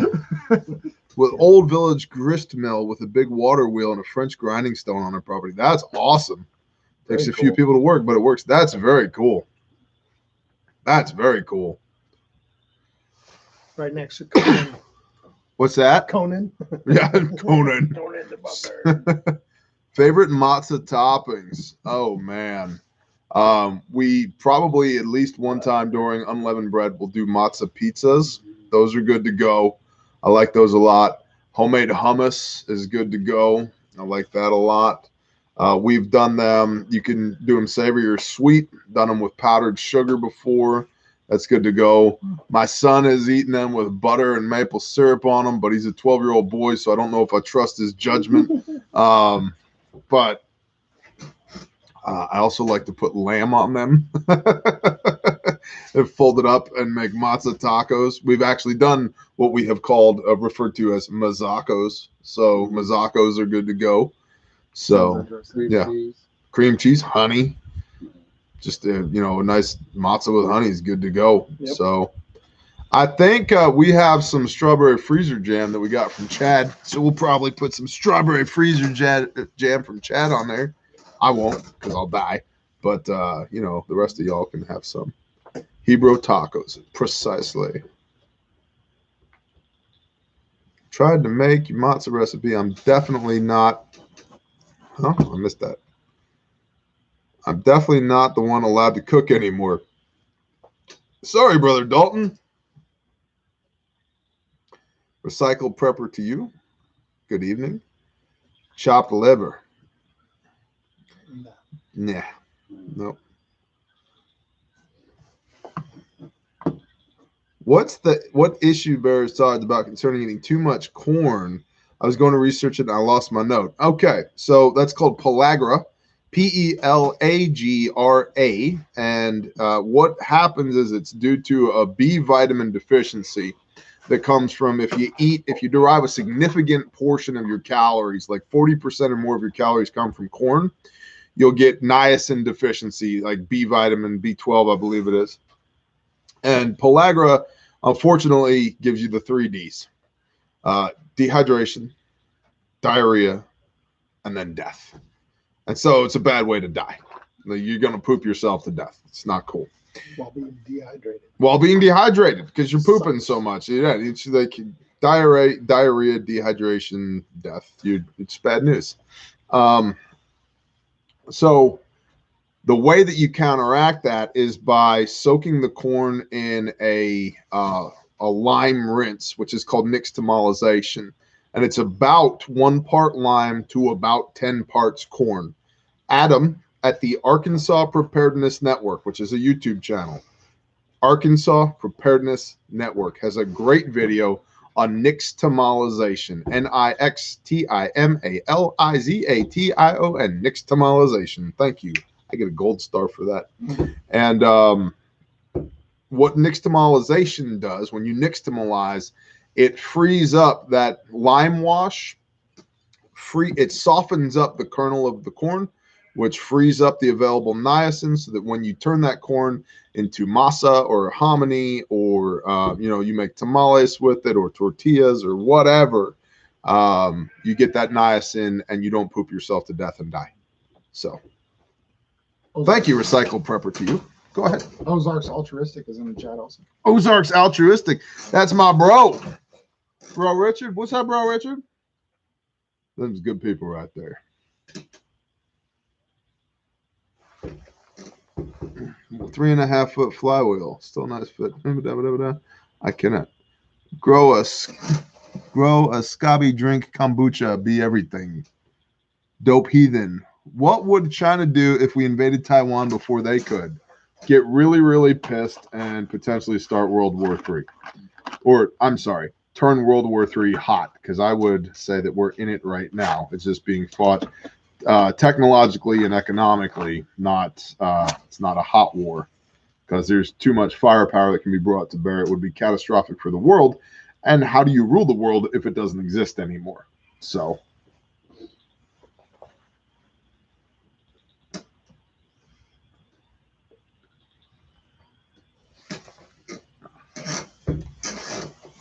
I heard that China and Russia are working together for a joint moon base.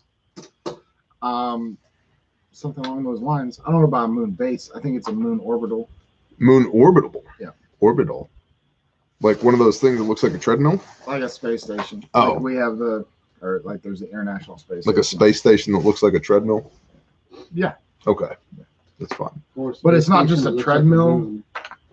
Ooh. It's not just a treadmill. It's Moon like a killer scissor base. walker. A moon that looks like a treadmill. It's also a space station. Smaller moon for the It moon. has Russian letters. You have to run on it to make it spin. Yes, that's why the moon doesn't rotate, because there's no treadmill on it. Nobody's making it spin. It's the only heavenly body that we know of that does not rotate on its axis. The dark side of the moon always points away from Earth. Yeah, there's a lot of interesting conspiracies with the moon. Roger. Yeah, there's also seismographs. We talked about this the other day.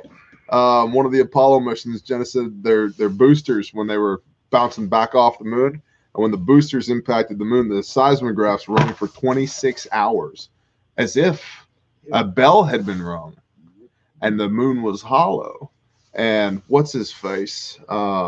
That blows the cheese theory. That's right. And Carl Sagan said, naturally occurring bodies. It's impossible for a naturally occurring body to be hollow.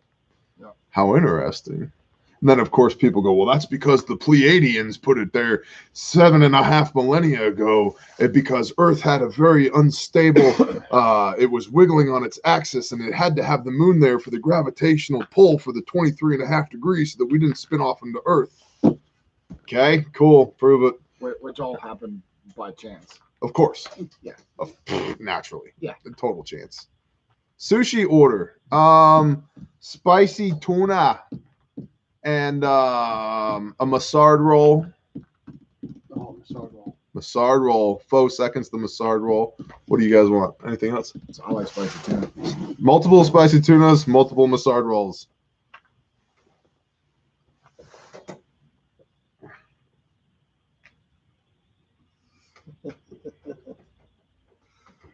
Yeah, then again, it could just be the multi-tiered suite for the man that lives in the moon. Right? It's true. Is there anything else we want? Flaming hot donuts. Flaming hot donuts. Flaming hot donuts. Got it. I added flaming hot donuts to the list. Sounds like a new YouTube channel. Bless your wife. Conspiracy Theory with Mel Gibson was a good movie back in the day. I don't think I saw that.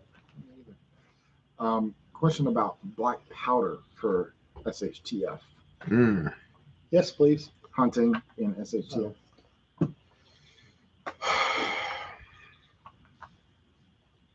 I guess if you run out of real bullets. I guess. Yeah, I mean, maybe. I don't know. I'm not opposed to it. I'm not opposed to it either. Especially if you have access to the components to do that. You have skill shooting it and utilizing it. I don't think that there's anything inherently wrong with it. As long as you recognize what it is. It is a hunting platform at that point. You're not going to, if marauders are approaching your land with, seized military equipment or their ARs, unless or you're shotguns or whatever. Mel Gibson from The Patriot and you Yeah, have right. 15 Ghost. preloaded muskets. Right. Yeah. As long as you recognize what it is, I mean, and you're proficient with it, and this goes back to do the things. If you have the skill to utilize it, absolutely. I mean, it is effectively used for hunting currently. So if you have access My to the favorite way to materials, fish. Black powder.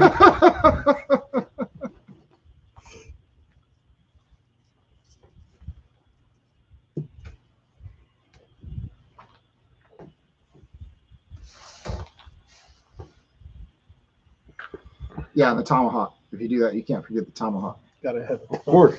Yeah. And we need a swamp to retreat to. Yep. With an old chapel in it. Mhm. I'd be disappointed if you didn't have a mold to make your own bullets. Yes. I gave up donuts after I found out how often they use lard. That's true. That's true. Not everybody, but a lot of them do. You'd be amazed how much swine there is in so many different things. Ozark's altruistic. Bless you, bro. Shot to the loam, Raj. So, Sleep well, bro. Been thinking about getting a 36 cal pistol, and molds can load shotgun, a strip loud buck with 30 and 38 with a ball. That's true. That's not a bad idea. I'm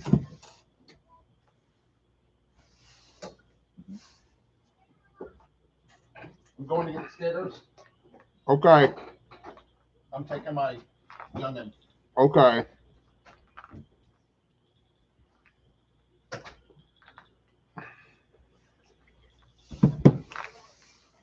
Skaters. Is that right? Also, if I'm not mistaken, the 54 caliber load for a rifle, black powder rifle, can be utilized in a shotgun sabot, I believe. But Interesting. I won't swear to that. Well, also, it's going to be interesting to see what happens with some of this legislation currently that's going to outlaw 50 caliber projectiles. A lot of 50 caliber Yeah. muskets. Yeah, there's a lot of black powder. Yep. It's 50 cal, 54 cal, 58 cal. Yep. Is this going right up your nose? I'm fine. Oh, girl, you so fine. Oh, stumps, WTF dingy, you know. I mean, if needed in an SHTF situation, smaller marbles work as well. True, Chad, true. Moon is plasma reflection, not physical. Oh, okay. Greetings from Springfield, Missouri. Shalom. I have a bit off, and it's 49 cal. Okay. Bit off sounds familiar. I think it's slang for a type. Oh, whatever you say. I don't know. I got nothing against black powder. I just, for hunting, sure.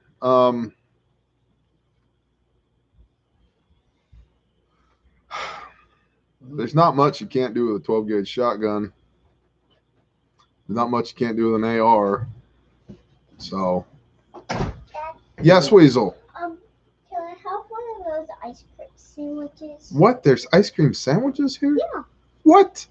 Please. Where are they? They're in the freezer. The one not next to the fridge. Attached to it. I mean the one over by the chips. Oh, the fridge by the chips, huh? Yeah. Oh. Can I have one of those? Can you get them, or do you need me to get it? Well, I'm getting them out of the freezer because they're actually next to the freezer. How about I go get them for you? Yeah. And you can have one at the table.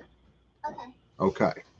Phelps? You only have it, or you only have one? No, you run the show. I'll be right back. I gotta do dad stuff, including flying backwards off of the porch and dying. Let's not do that.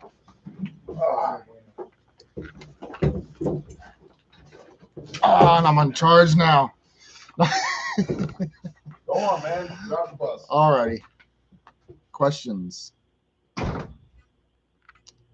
12 gauge is larger than 50 cal, and that's why I was saying and don't quote me on this. It's been a very long time since I interfaced with the black powder community, but I believe it was a 54 caliber could go in a standard slug sabot, like a slug sabot for a shotgun shell. Dudley, no. T's started recently pushing me for that, but I do not create content. I don't have an active channel. When y'all see me in the chat, it is Stalwart Peacekeeper. We'll see where it goes from here. Yeah, the ice cream sandwiches are actually intended for the freeze dryer. Hami Biscuits, she decided she was going to make her own space food. And now they are going to be regular food. Right. And I'm fairly certain that that's true. Now they become regular food because she's away getting sushi. I am fairly sure they will not make it into long-term storage, but we shall see. We're in the testing phase. Yeah, I am not biologically related to Bear, by the way. Several people have asked that recently.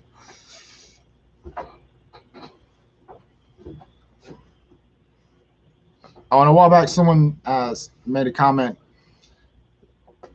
someone made a comment that 45 long Colt was originally black powder, and it was.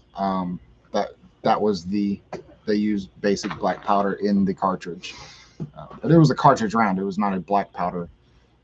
I mean, it was always 45 long Colt refers to a cartridged Has round. something to do with how fast it burns Mhm. coming out. Mhm. But anything will pretty much shoot out of black powder. It'll just gum up an AR real Right. bad. Right. But it will fire for at least 3 or 4 rounds. You back? I'm back. Oh, I got to do this thing again? Yep. All right, then. Without an ice cream sandwich. I did not down an ice cream sandwich. I simply provided an ice cream sandwich to the 4-year-old, as any good father would do, because it's going to end well. Just related by beard. Yeah. Yeah, might as well be. Yep. Family is not just shared DNA. In fact, praise Yah that family is not just shared DNA.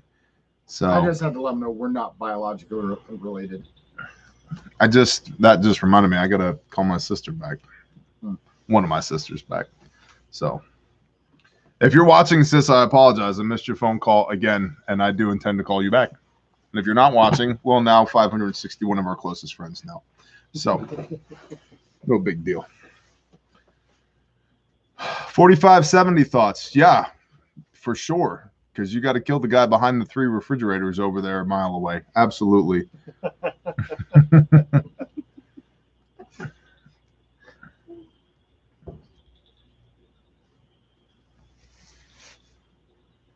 Monticello Agway is where I get my pellet stove fuel and Carhartt. Gary Monahan, bless you. Jim and Vicky Boxberger. I'm already done. You're already done.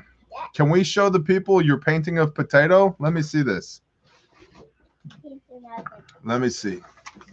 This is Potato the cat, as rendered by the Wheeze. And as you can see, very excited. He's got a tail down here. He's got 4. No, that's his little like legs and nails. Legs and nails. Yeah, right. And then we got what's up here? What is this up here? Well, that's the rainbow. Uh-huh. Clearly.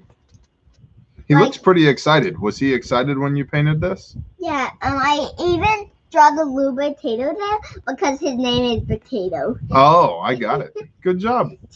It's absolutely beautiful. Thanks. You did a wonderful job. You just can't see the whiskers a lot because they're really clear. Right. Yeah. Now they can see the whiskers. See, there you go. Yeah. It's absolutely beautiful. You did a tremendous job. I'm gonna go ahead and draw a little tail. Okay. And then I'm gonna come out here and show you the picture. Okay. Good job. Oh, man. God's covenant to not destroy earth with a flood. Of course, J Glock 53. Love, it's a piece of art. Agreed. I thought that was a picture of the president at first. Pretty much. Pretty much. I don't even know if our current president can pronounce potato. Or what is the potato, right?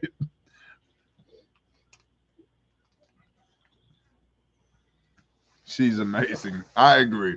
All my kids are awesome. We got a lot of good kids running around here. Definitely. You know, if you had to have a bunch of booger eaters running around, we got some pretty good ones. So, good night, Ashley Stormes. Nice. You put a tail on there? Let's see. It's right there. It's really, really small. It looks really good, though. It looks really good. It's like a loop-de-loop. Potato stickers. It's like a loop-de-loop? Yeah. See, the tail's right there, and it's a loop-de-loop. Yep. Very good. Hey, can you do me a favor? What?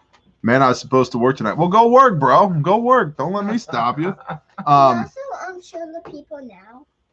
Yes, I will. I will show them the tail, the little loop-de-loop tail right down here. Good job. It's really, really small. Can you go clean up your mess, please? Yeah. Thank you. Actually, it's already cleaned up so far. So far, can you do a double check for me, please? I remember it. I cleaned up it with when I was done feeding. Are you knife handing me? No, I think you are. I'm not. She's like, I remember I cleaned up when I was done painting. I don't know where she gets it from. Hey. No idea. Hey, go straighten up, please. Yeah, I don't know. I don't know where she gets it from at all.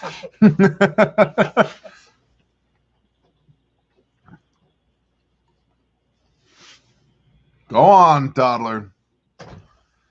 Oh, tactical potato patch. Yep.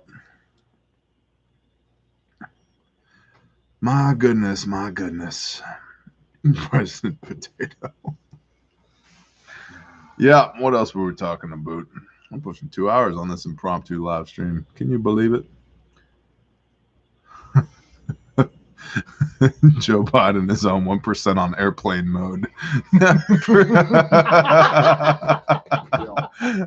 Yeah. Yep. I'm agree with that. Airplane mode. Interested to hear your take on Revelation. No, you are not. I promise you, you are not interested to hear my take on Revelation. But I'll sum it up with this. Let's piss off everybody.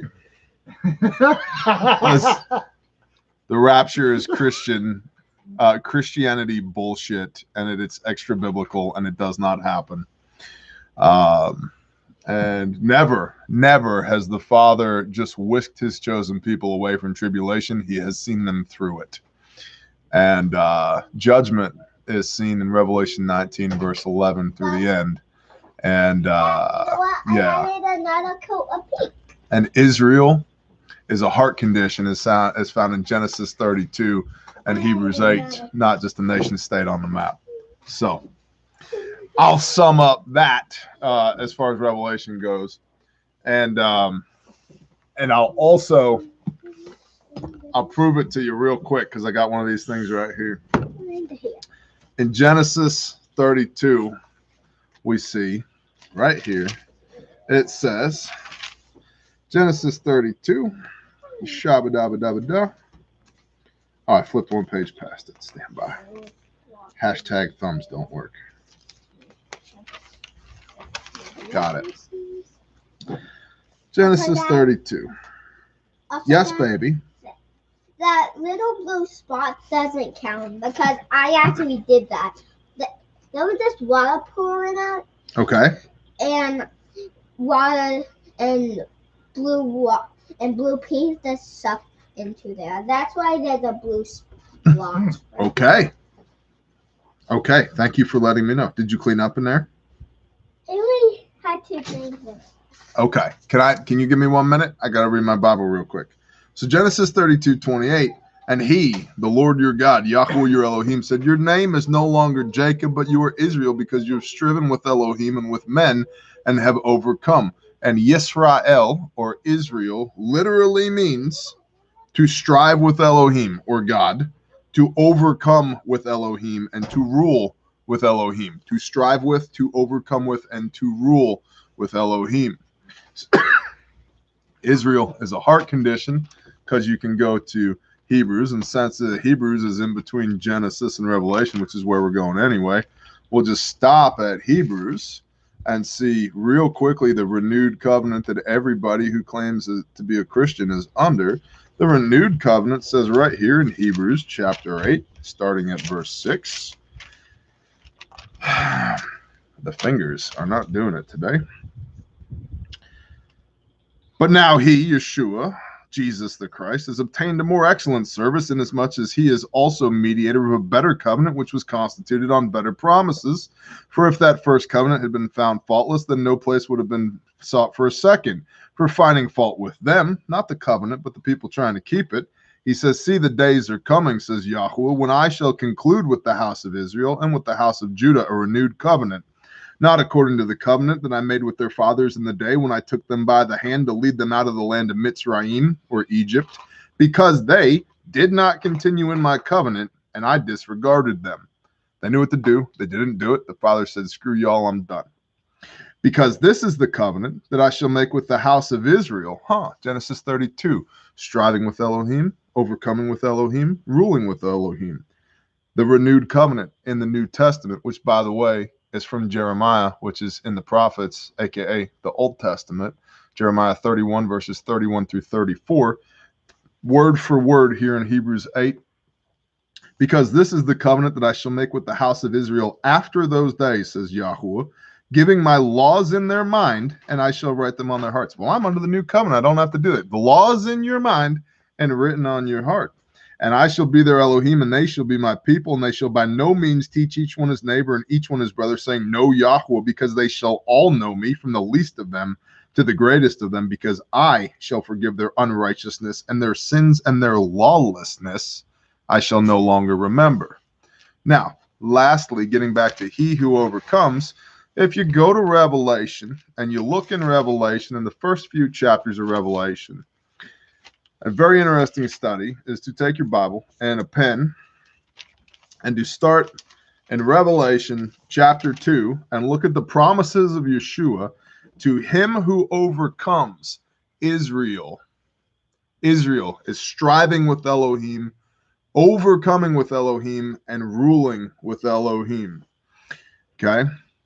So remember from where you have fallen, and repent and do the first works. To him who overcomes, I shall give to eat from the tree of life in the midst of the paradise of Elohim. Israel.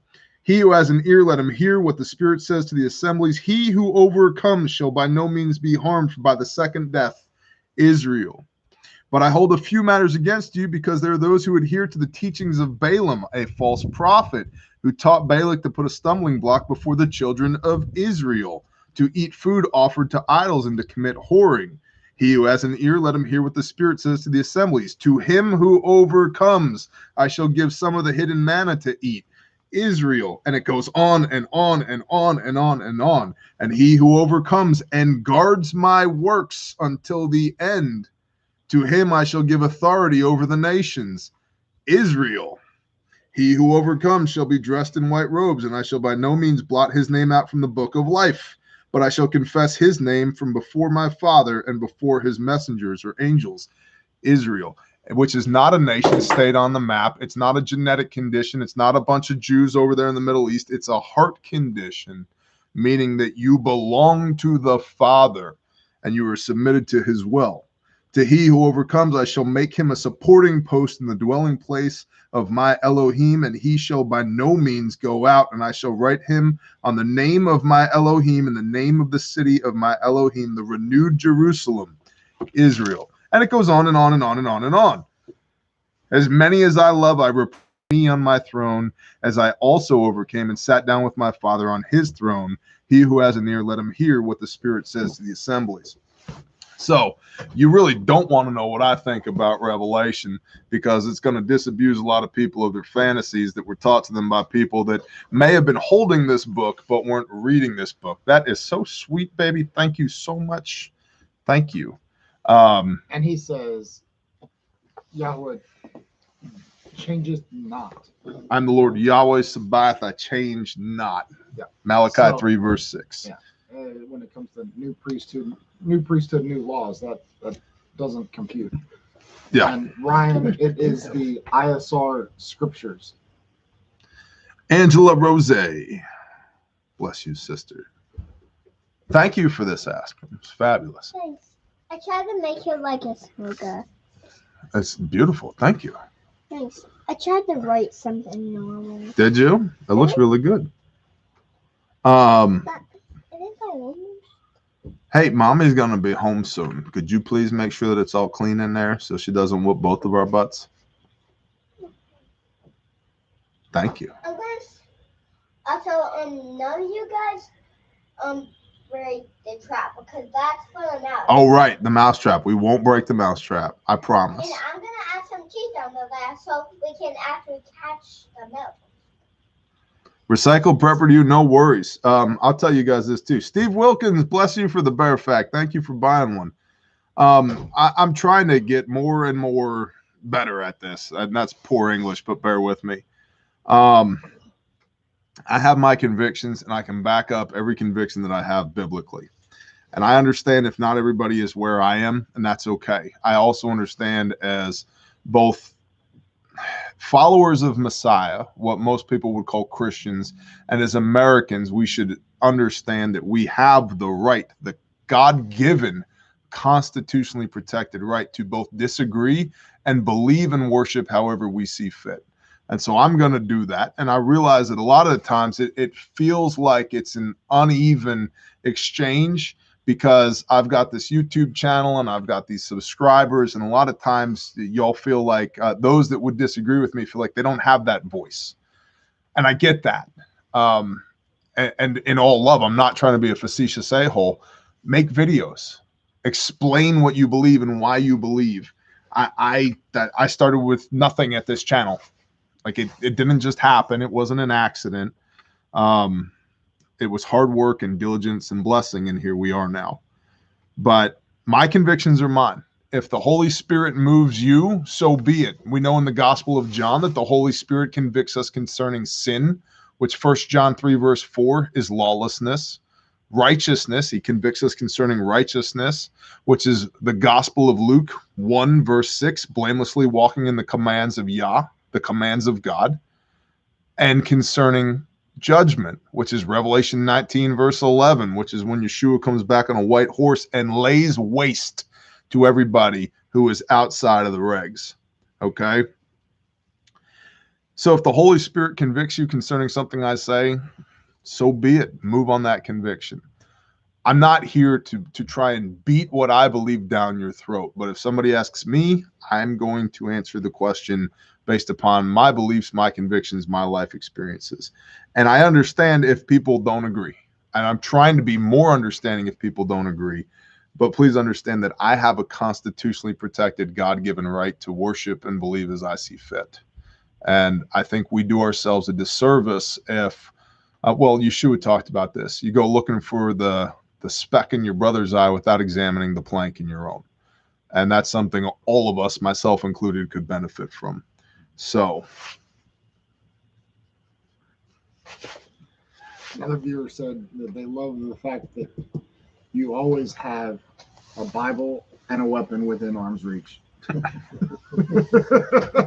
yeah. The word is a sword and a shield. Yep. What, sweetie? Also, make sure Sam is not in there, because if he likes up the cheese, he is gonna eat it. Okay. What are you eating? What is that? The cheese sticks. You're eating cheese sticks? Yeah, I gave the mouse a little bit. Okay. You gave the mouse a little cheese stick, and Yeah. you took the rest of it? Yeah. Okay. Fair enough.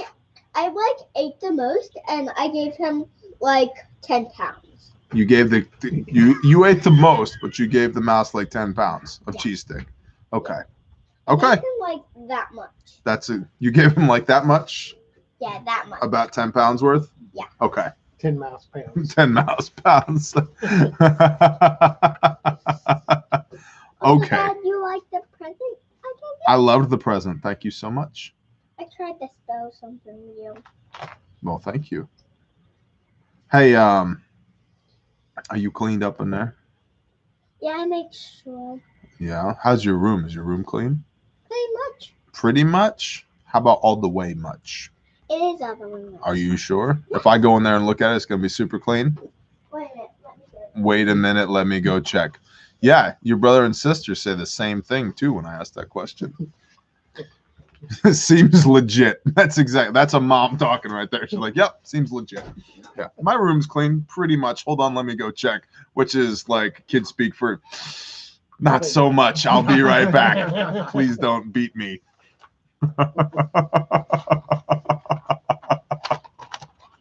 And Yeshua is Hamashiach, the Messiah. Uh-huh. That's the one I was asking. Yeah, so, and this is a mind boggler for a lot of people. There never lived a person named Jesus the Christ. Christ is a title. It means the anointed of the Most High Yahweh, the Lord our God. Okay, the anointed, the chosen, the Messiah. So that's a title. It's like if we said King Richard. Well, his name's not King. That's his title, right? So Christ, it means the anointed of. Okay. He is the Word. That's exactly right, Dudley. The Word made flesh. And so, and Jesus was not his name. His name was Yeshua or Yahushua, which means the salvation of Yah. Okay, so literally when we say we have salvation, we literally have salvation. That's his name. It's like I'm saying, I have Phelps. He's right here, right? His name is salvation. And his name was Yeshua or Yahushua. That was Romanized into Jesus. And Jesus, and remember, we're dealing with Greek translation from Hebrew and Aramaic, especially in the New Testament. Jesus was anglicized into Jesus. It couldn't have been his name in Hebrew because there's no J in the Hebrew language. There's a Y, there's no J. So now that's okay. I've cast out demons in the name of Jesus. They know who I'm talking about. I know who I'm talking about, and he knows who I'm talking about. And so there's a lot of people who will get wrapped around the axles about the name. There's only one name to be baptized in. Cool. Well, I can make complete and utter darkness disappear that fast with the name of Jesus. And so I don't get wrapped around the axles about it because I've seen it work. But I also, it's like if me and Phelps were buddies for a long time, and one day he said, you know, you call me Phelps all the time, but now that we have this intimate relationship and we've known each other for a long time, why don't you call me Bob? My name's really Bob. Okay, well, now you're Bob to me, right? Well, that's where I am with Yeshua. But Yeshua is Hamashiach. It's Yeshua is Jesus. Yeshua is the Messiah. I just call him Yeshua. So natives use the word the creator precisely. You know, and there's a lot of people that shy away from even attempting to speak the name of the Father because it's so all powerful. They'll say Hashem or El Shaddai. And there are days specifically for me where I'm having a day where I'm like falling flat on my face that I don't even feel worthy to utter his name. And there's a lot of approach with that from specifically Judaism where they won't even utter the name. They will omit the name, the Yod He Vav He, YHVH, from their scriptures, from their texts, because they don't even feel worthy to utter it. Interestingly enough, there's now secular Judaism, right? So on the one hand, you have this complete and utter reverence. On the other hand, you have a complete detachment from. Yeah. So, but I'm not Jewish. I do not get down with the doctrines and dogmas of men, whether it's on the Christian side or the Jewish side. I just follow the Bible. I read the book and do what it says. It's so funny you said that. I just realized I use El Shaddai more often when I'm suddenly needing to pray for forgiveness. Or strength. Like if I feel like I'm being challenged with something, I use El Shaddai more often in that context. I don't know if there's anything behind that besides just the way that my mind works, but it's a good observation, though. I just realized So, when you mentioned that. Yep.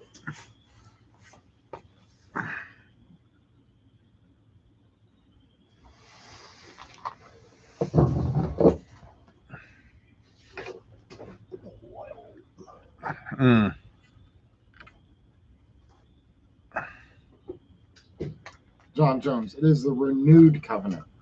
It is made new through the fulfillment. Yes, please.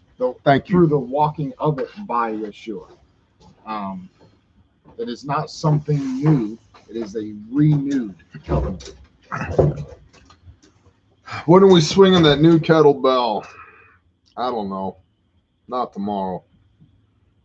Maybe mid. Well, usually by the time you wake up, I've been awake for a few hours. So I don't know. Shoot me a text. We'll see. Whatever you're doing, Bear, it's working. The Lord is with you. I hear them in your voice. Heartland Survival, bless you. bless you. I'll tell you what I do. It's really simple. Doesn't mean it's easy. It's just really simple. I read this book and I do what it says. And when the Father convicts me to do something, I do it to the best of my ability. It's never perfect because I'm always imperfect, but I do it to the best of my ability. And he blesses that. And that's a very foreign concept to a lot of people, but it's biblical. Well, it's always just a matter of time that a live stream turns into Bible study with Bear. Love it. I'm glad you do. I think a lot of people are like, God damn, he grabbed his Bible again. There's still 678 people that want to hear what you're saying. Well, I appreciate it. But so Deuteronomy 30. And it shall be when all these words come upon you, the blessing and the curse which I have set before you, and you shall bring them back to your heart among all the nations where Yahweh your Elohim drives you, and you shall turn back to Yahweh your Elohim and obey his voice according to all that I command you today with all your heart and with all your soul, you and your children.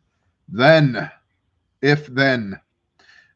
Yahweh your Elohim shall turn back your captivity and shall have compassion on you, and he shall turn back and gather you from all the people where Yahweh your Elohim has scattered you.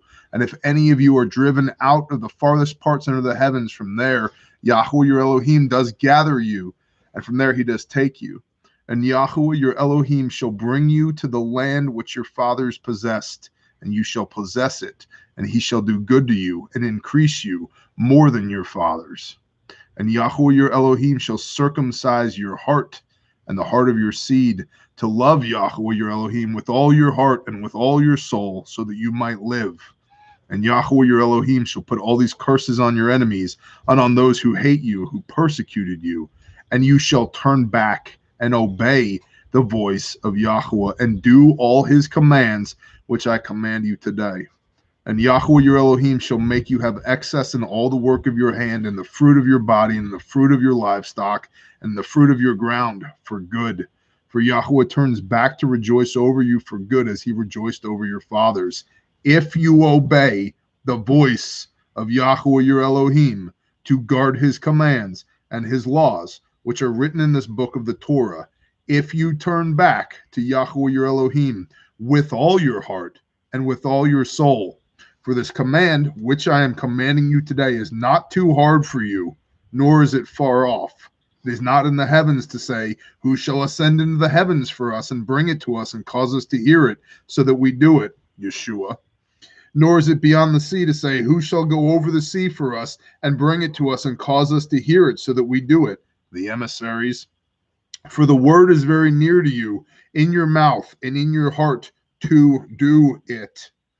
See, I have set before you today life and good, and death and evil, in that I am commanding you today to love Yahweh your Elohim, to walk in his ways, to guard his commands and his laws and his right rulings, and you shall live and increase, and Yahweh your Elohim shall bless you in the land which you go to possess.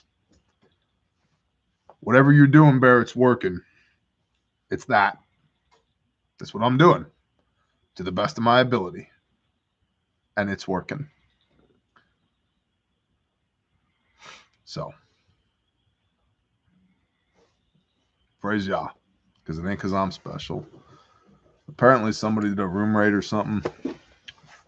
Wasn't paying attention. So, what else we got?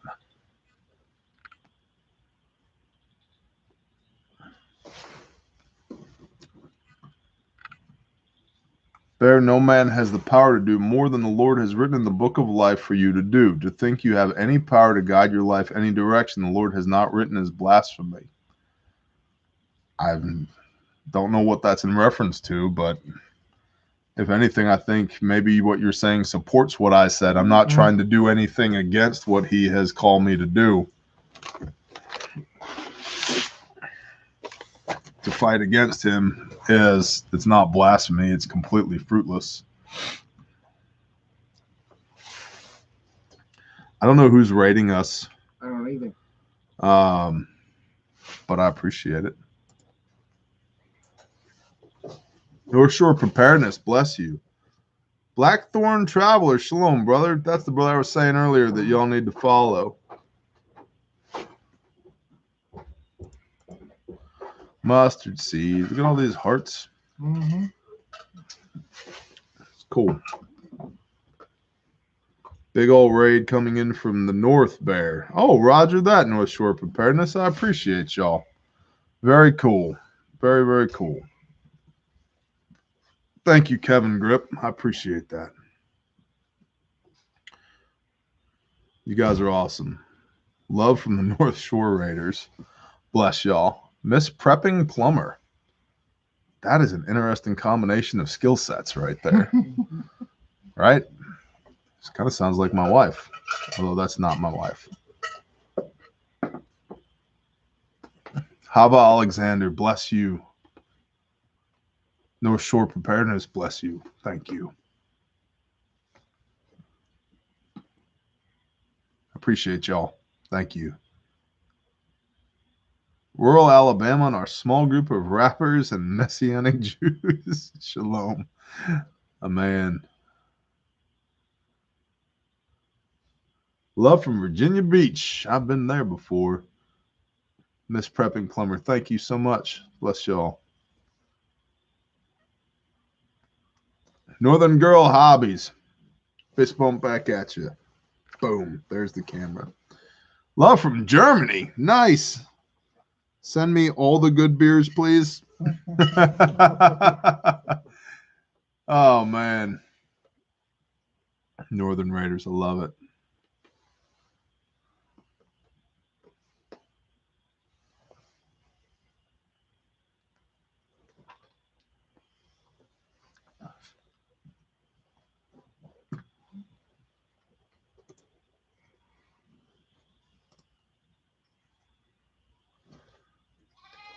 Ten four, gentlemen. 10-4. Copy. Good night, brother. First round's on me. The Prepping Plumber. Love it. Wilderness Woman. Bless you. Thank you.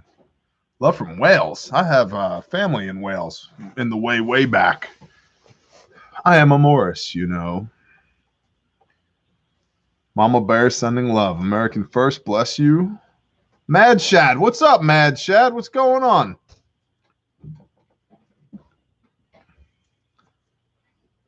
I have family that are whales. I think that's something different. Starting storms. No, Ed Hunt. I appreciate that. I don't think there was a misunderstanding there. If there was, it was on my end.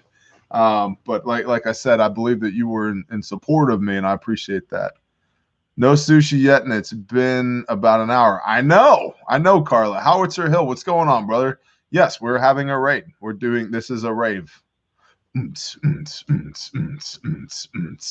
take our shirts off now, right? Is that how this works? Oh, a raid. My bad. Yeah, good luck. Gray Man Prepping. Thank you so much. Sandra, thank you. I'm a sheep shagger too. Hey, Jeff, whatever floats your boat. North Shore Preparedness, we appreciate y'all. Thank you. If you want to come see the living room, then you can. Oh, I can check out your room now. See, it's clean. No, I mean the living room. The living room's clean. What about your bedroom? Is it clean too? It's super clean.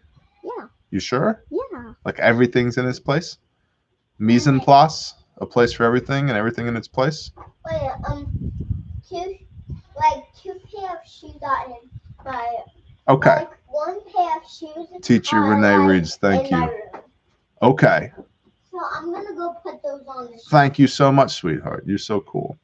Miss Prepping Plumber, bless y'all. Thank you guys so much for raiding our room. We appreciate y'all. North Shore Preparedness, thank you guys so much. I love the room raids. You guys are awesome. Thank you. Thank you, North Shore Preparedness. Appreciate y'all. Quebec Homestead, that is correct. That is French.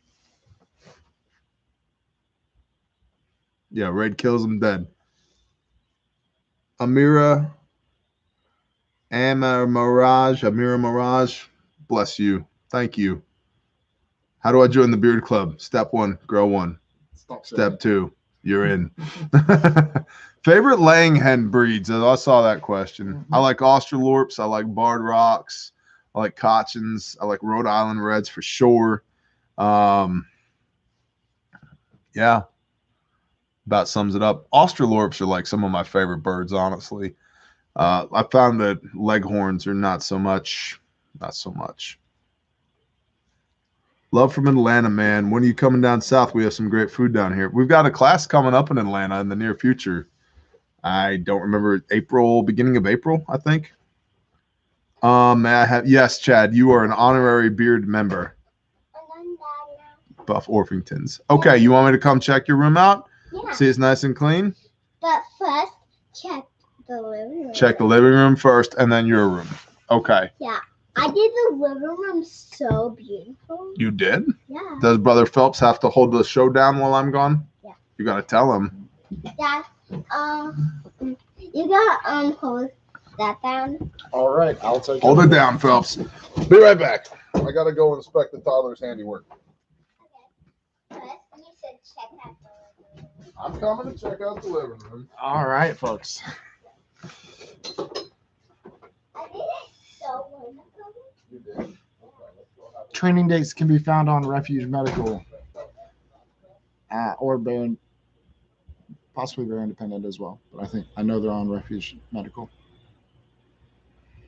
There's the link Dudley is providing for you.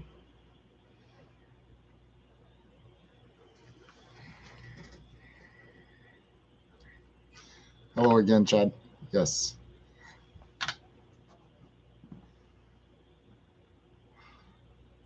So I'm sure Bear's favorite pocket knife differs from mine, but mine is the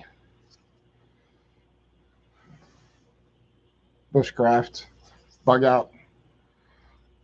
It's lightweight, does what I need it to do.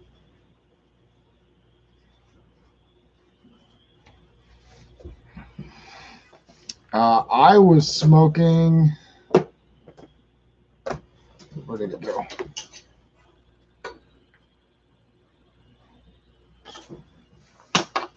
I was smoking a Mark Twain. And he has a what are these? Fat Bottom Betties. Fat bottom girls make the rocking world go round, you know. Yeah. It's so true.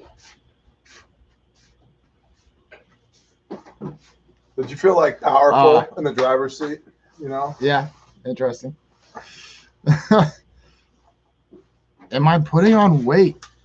That's a polite question. Yeah, that would require me to step on a scale. Am I putting on weight? Who asked you that? George asked if I was putting on weight or if it was just beard. I'm definitely putting on beard. I may be putting on weight. I may not be. I don't know. Like that would require me to step on a scale to find out. It's really nice, George. It's like asking a lady how old she is. You know? Yeah. The Becker B2. I've tooled around with friends of mine. I like it. It's a bit big for my pocket and my preference of what I like to carry. But it's a good knife. Indeed. Any chickens you should steer clear of? That is much more of a bear question. I don't like leghorns. The roosters are buttholes. Really not a leghorn fan. Cochins, I like Cochins because they have a really sweet demeanor, but they are terrible at self-defense. Cochins are so sweet that they will just let things eat them. Like they have no fight and no flight. They're just like, oh, I guess I'm food. So not a fan of them. And I really, really, really, really, really, have I made this clear? Really despise Cornish cross, which is the industry standard meat birds. They are abominations. They're disgusting, and I hate their guts. We use Freedom Rangers for meat birds and like them very much so. So, what else we got, boss? I don't know if Benchmade supported the opposition or not. I've had this knife for almost 5 years, and it still looks nearly You new. had that knife for 5 years? Yes, despite having been run through the ringer with various bushcrafting and camping, and I use it for everything. Like I keep it clean, and I use it to cut my steaks. Yep. I do everything with this knife, so from opening boxes to whatever, and it holds an edge very well. When I need to put a new edge on it, it takes an edge easily. Fabulous. Tremendous. Indeed. Believe it. Believe it. So Bear has color blindness issues. I very I very much like green lasers over red. My eyes pick up the green cones in my eyes work very well. So There has color blindness issues. How dare you! Well, they asked about both of us whether we like green lasers. I just know there's a laser. I couldn't tell you what damn color it is, okay? Yeah, I don't think it makes a difference. But Phelps has figured out that I essentially see in black hot FLIR. Exactly. So Yeah. that's how my eyeballs work. Yeah, I realize that, and I try to tell them it's a superpower, actually. Yeah. Yeah. So we'll go with it. I just got to somehow figure out how to get a Vulcan cannon to stick out right here. Yeah. And I'm good to go. I'm good to go. Yeah. Yeah. Good times. Can I have my Want your seat back? No, you're doing great. Oh. You're an excellent producer. Like I said, we're tripling your salary. It's wonderful. All right. What else we got? Dudley says green. They're all after me now not to make fun of the handicapped. These bastards. I just got a roommate with a whole bunch of hearts, and now they're like, don't make fun of the guy with the crippled eyeballs. That's really nice. Thanks, guys. That's really nice. Oh, Bear Nation. How quickly we've fallen. I have a green laser on my rifle. So, I mean, I do prefer the green, but I'm not averse to using the red. But if I had my choice between two, I choose green.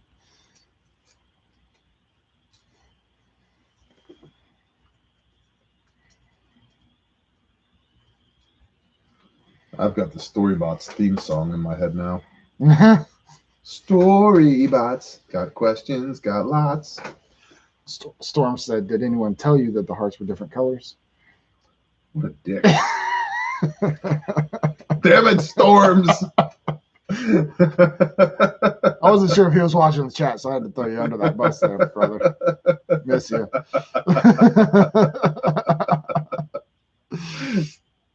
Yes, I knew they were different colors. I don't know what colors, but I know they were different. I could see that. Looks like a red and an orange and a yellow and a green and a blue and a purple. Yeah. How'd I do? Yeah. Yeah, I'm 6 out of 6. colorblind, not stupid. Yeah. So that would be really annoying. When I was in kindergarten, kids would be like, what color is this crayon? And like, it says yellow on the side of it, a-hole. I'm going to guess that it's yellow. So Gray Man Prepping asked how to convince you to go on his channel. Who? Gray Man Prepping. Gray Man Prepping? Yeah. Shoot me an email, admin@Bear Independent. Mm-hmm. If we can make it work, we'll make it work. If we can't, no hard feelings. It's the same arrangement I have with everybody, whether you have 1 sub or 1,000,000 subs. If we can make it work, we'll make it work. If we can't, no hard feelings. Mm-hmm. So. And Storms, yeah, I told him it was correct because it was correct, and he knew it was correct. If I, it really is, I believe, like Black Hot FLIR, because he can absolutely tell the difference from the colors, and through experience, he knows what those colors are. I've definitely tried messing with him with name the color of that vehicle on the road. Doesn't work. But we also drove, there were like 3 different types of red. Yeah. And I was like, no, I had no idea. Mm-hmm. No, I thought one of them was brown, and I thought the other 2 were maybe red. But yeah. Mm-hmm. So anyway, what else we got? Bear, long story short, made me a believer.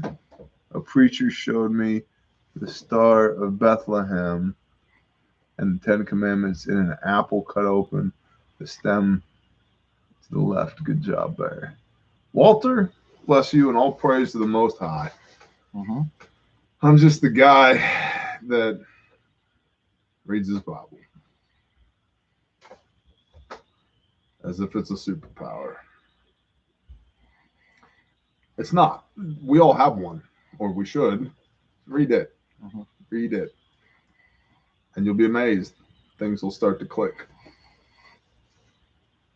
But, you know, it also, I think, it takes a critical mass. Because I've been reading the Bible my whole life, Mm-hmm. but I didn't care about it really Mhm. until about 4 years ago. It goes back to that, the scales falling off your eyes. Right. Yeah. But really starting about 4 years ago, I just started plowing that thing. Mm-hmm. Just like, and it just something clicked. It's like, oh, it's a book. Start at the beginning, dumbass. Right. So I did. And I was like, it turns out it's a story. And when you Mhm. read it like a story, it makes sense. Right. And now all of a sudden when people are like, well, what about in Acts chapter 10? It's like, well, did you read Acts chapter 9 and 11? Yep.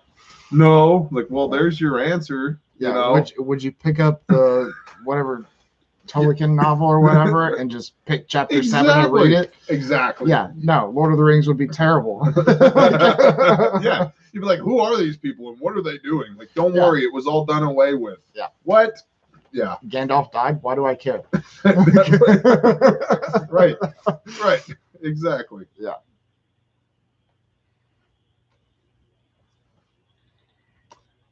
Clint, that's a bit of a rabbit hole. I don't know if he's going to want to get into. What's the question? Your take on the lost books and the Dead Sea Scroll translations with Jasher?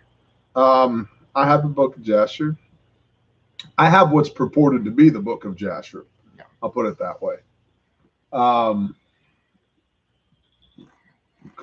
and the Dead Sea Scrolls. I don't believe that what we have in the 66 canonical text is the entirety of divinely inspired scripture. But I do believe what's in the Bible is divinely inspired scripture. Mm-hmm. I also believe that per the Torah, do not add or take away from the word of this law. Deuteronomy 29, verse 29 addresses this wonderfully. The secret matters belong to Yah.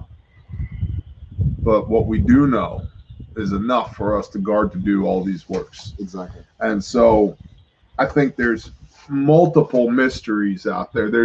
I was just reading in Corinthians earlier today for the video y'all see next weekend for the New Testament Bible study. And there's the most contested phrase in the Bible is in 1 Corinthians chapter 11. And it's that women should cover their hair with authority because of the angels. Mm-hmm. And Paul just throws that statement out there and moves on. It's like, wait, what? You cover the what with the authority for the why? And you're like, what the hell are you talking about, Shaul of Tarsus? And there are things in that word, no matter how diligently I read it and how much I pray over it, I'm like, what the HE double hockey sticks does this even mean? And that's okay, because we have what we need to worship Yah with a spirit of truth and with an obedient heart. The rest belongs to him, and he reveals it to us through perseverance and diligence and an intimate relationship over time as our heart is prepared to receive those things. And so, you know, Book of Enoch, for example, I've got Enoch, I've got the Apocrypha, Jasher, Maccabees, I've got all those things, and I read them from time to time. But I truthfully don't spend as much time in them as I do in the canonical Bible. Mm-hmm. And but I like them. I think that there's validity to them, but they are not required for salvation. They're not required necessarily for a basic understanding. And I think that's the reason why when the 66 books of the canonical Bible were put together, that extraneous texts like those, what are now considered extra biblical or non-canonical, are not included in the 66 books of the Bible. Because, well, Enoch was pretty straightforward too, because it named more than 2 archangels and it said a bunch of funky stuff, and the church was like, whoa, we don't have to deal with that. Jasher is pretty much the same way. But anyway, point being, we have what we need to serve Yah with the spirit of truth and with an obedient heart. And we should do that. And the rest of that stuff, while fascinating, none of it's a condition of salvation. Right. So, nor a condition of obedience. And I would posit that if you have a life circumstance that needs to be addressed by something outside of the canonical Bible, that the Ruach will lead you to that. Or tell you explicitly outright, but at the very least lead you to that. And that gets back to wisdom, discernment, and understanding to know that you were led there for the appropriate reason. That's an individual conviction level. All is permitted to me, but not all does profit. Yep. Paul addresses this. Just because it's out there doesn't mean it's profitable.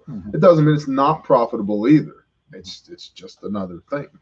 And myself and Kosher Dad, actually, Kosher Dad was sitting right there, I don't know, a month or two ago, maybe longer than that, a couple months ago. And we were talking about, and he made the comment that if you read the Bible like a book, you've got the origin story in Genesis, right? And then you've got the Exodus, which is the Father really taking dominion over his people and leading them out, right?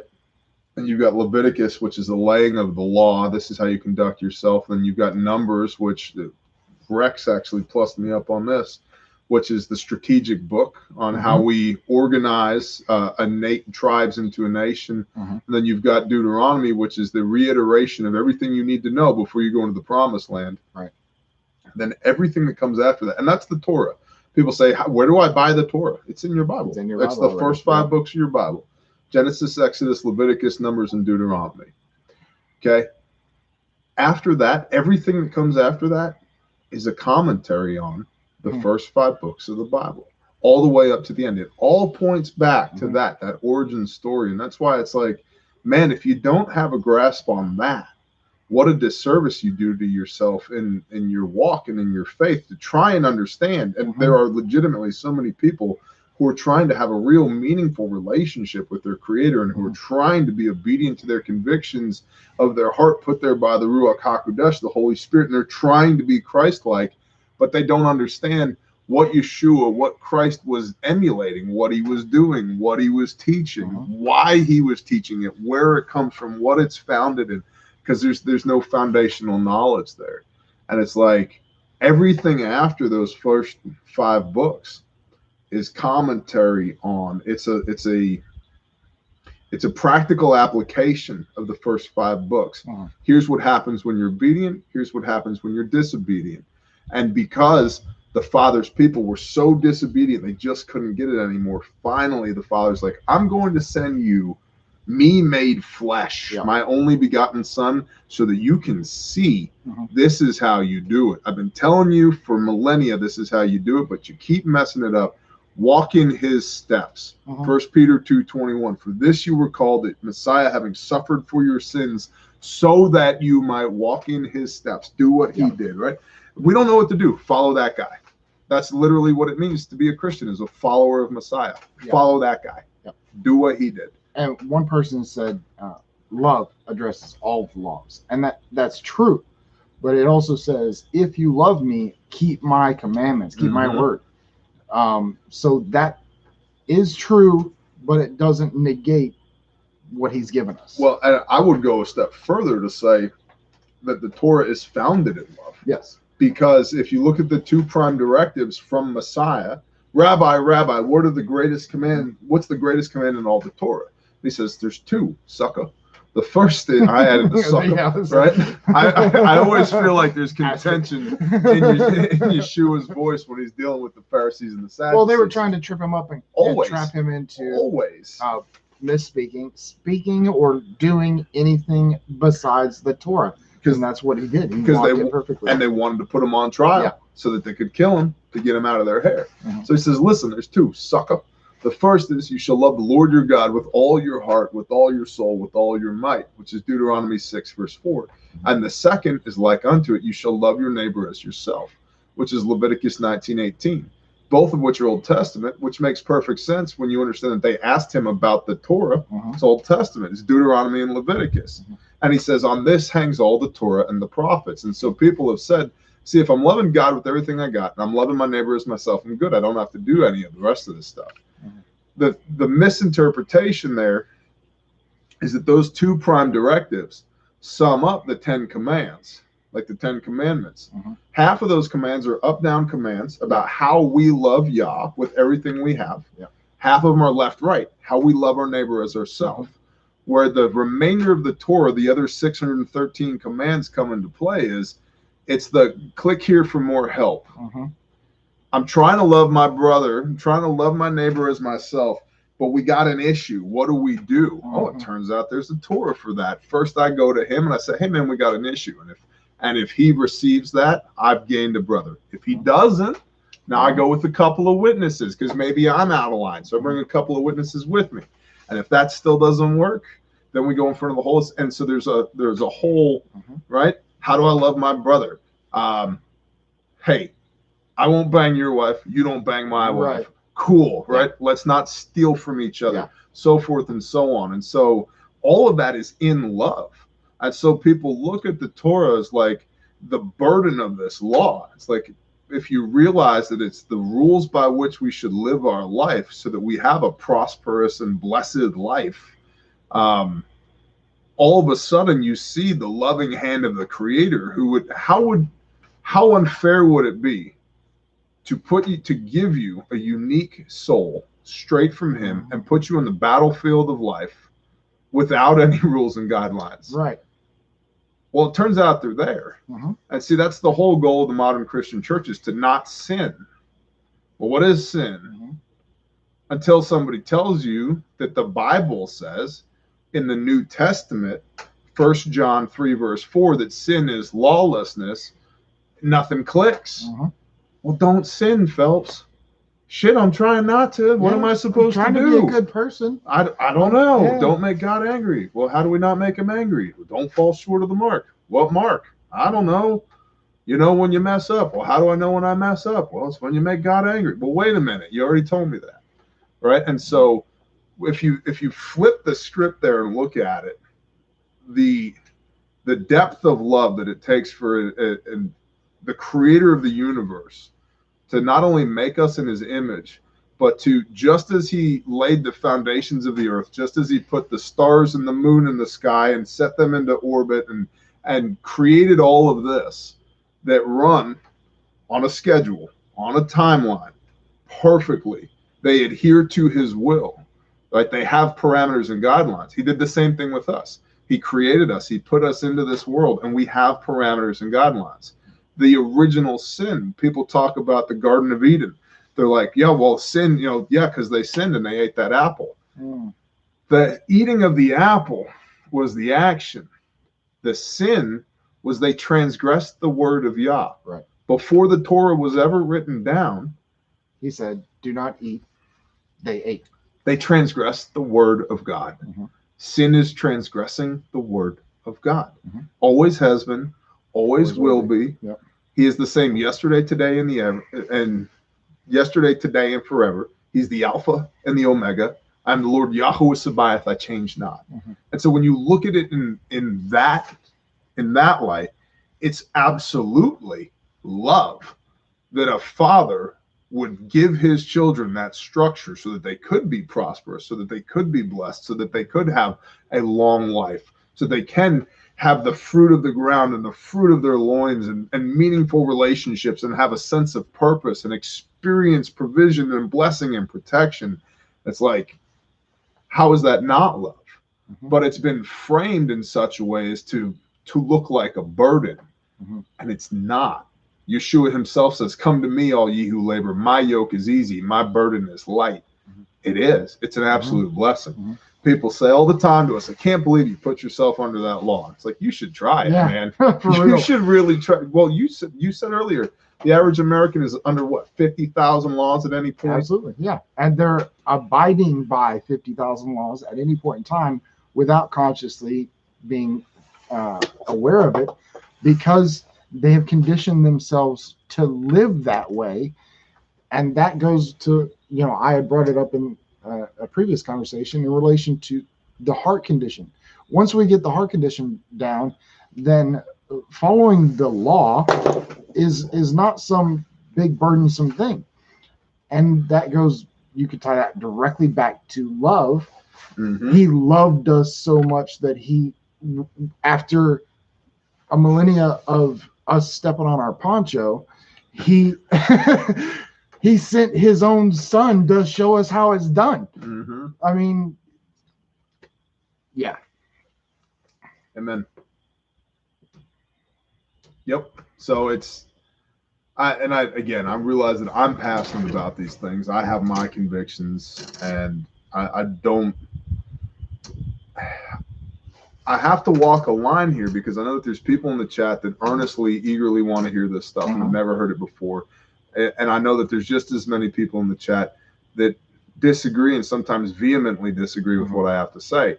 And so I appreciate y'all, regardless of which side of the line you're on, for participating in my saying of it. To be clear, I don't need your permission to say it. These convictions come from the Creator, and they're constitutionally protected, and I get to essentially say and do whatever I want on my channel. But I do appreciate y'all being along for the ride, regardless of which side of the line you fall on.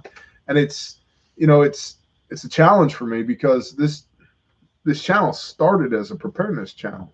Come for the proper knowledge, stick around for the wisdom of the But word. when I'm not the guy, praise Yah, I'm not the guy that I was when I started this channel. Absolutely not. I'm a completely different person. And it's undeniable by me and anybody else who's been paying attention. And so, yeah, it's all about preparedness, but it's also all about faith. It's also all about family. It's all about that love. And I have a strange way of showing people that I love them.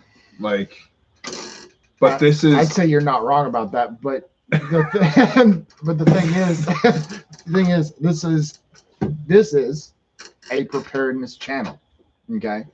And what is the purpose of preparedness other than to live despite, perhaps a calamity or something like that?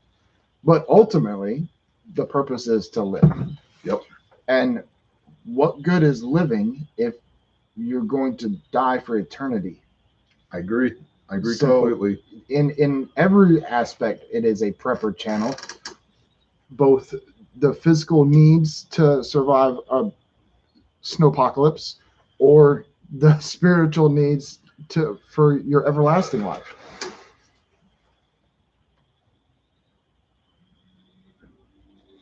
Yep.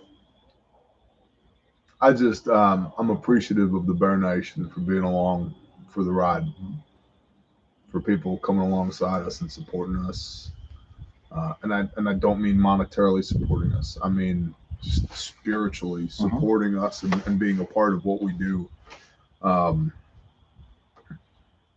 It's an honor. It honestly is an honor. And there's days, man, there are days it feels like a battle, and I hate those days. I hate it when it feels like a battle.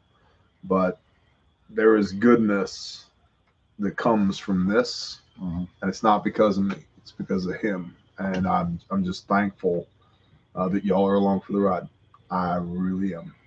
So, and bless you to all of y'all that I've seen several, probably a dozen or more comments expressing that Richard Williams was an atheist and now he's a Christian. He has belief in God. praise Yah. Another who said that he comes for the word and doesn't even watch your prepper videos. Praise Yah. And others similar to that. And I'm sorry I don't remember all of y'all's names, but bless y'all for sharing that. I know how much that means to him. It's not always easy, but it's always right. People conflate easy and good. Yeah. Right? Easy is oftentimes the wrong thing to do. Right?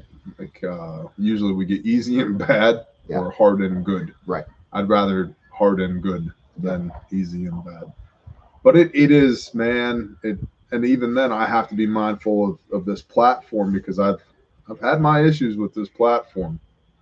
But even still, we, because of the grace of the Father, are capable of using this platform for good.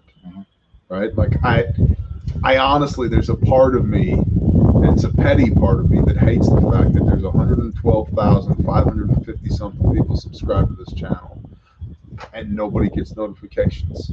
Yeah. And that our reach is limited and that our stuff's demonetized. And I'm like, I hate that.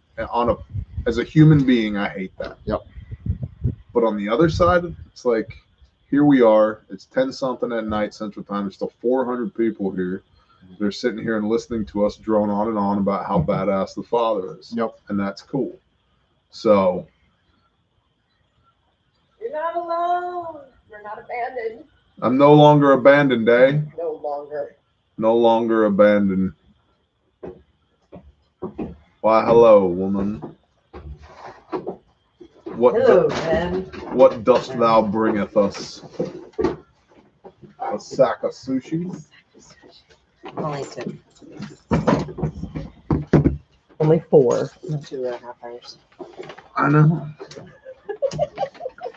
Bo wanted a massage roll. Awesome. Thank you, Mark. I got 2 massards and 2 salmons. Cool. We didn't get the other ones left over. The other. Yeah, They were packed. Angelo Rose, I don't either. I mean, and I've tried unsubscribing. Yeah, we didn't sit at the bar, and like doing the all real bar, not even the kinds sushi of bar. They were so packed. workarounds, and it's a very common problem that plagues the Bear Nation of not getting YouTube notifications. Yeah, and there's nothing we can do about it, which is unfortunate. But Not to make a sales pitch, but yeah, like $1 a month, Patreon. $10 a year for Patreon, and reliably get Patreon notifications. yeah, every time we go live on YouTube, I post it on Patreon. Here's your abomination of a drink. What is that? Inquiring minds want to know. 40 Creek and Dr. Pepper. Oh, okay. What? Oh, 43. I was like, I picked the Dr. Pepper. I was like, well, okay. Freeze dried sushi. No, Rain Cat. No. Fresh sushi. Well, fried. Fried. Wait, who was that? I don't know. Who was that? As soon as Not I, Bear but the said, Spice Girls. Somebody wants to know what your favorite book of the Bible is. Yes, like 400 times. my favorite book of the Bible. The Grindstone Ministries bookmark has 10 Bible verses on it. And they were like, hey, just pick some of your favorite Bible verses. And I just started rattling off verses. And they're like, stop. That's too many. Stop. Okay, that's 10. All right. Okay, got it. His favorite book of the Bible is the Bible. Yeah. All of Well, I was gonna say, and that is a very accurate response. If you want the most accurate response, I would say that's what it is, because that's one of the linchpins of what we believe, how we live, is that with the whole Bible. We don't want to cherry pick and say, this side or the other.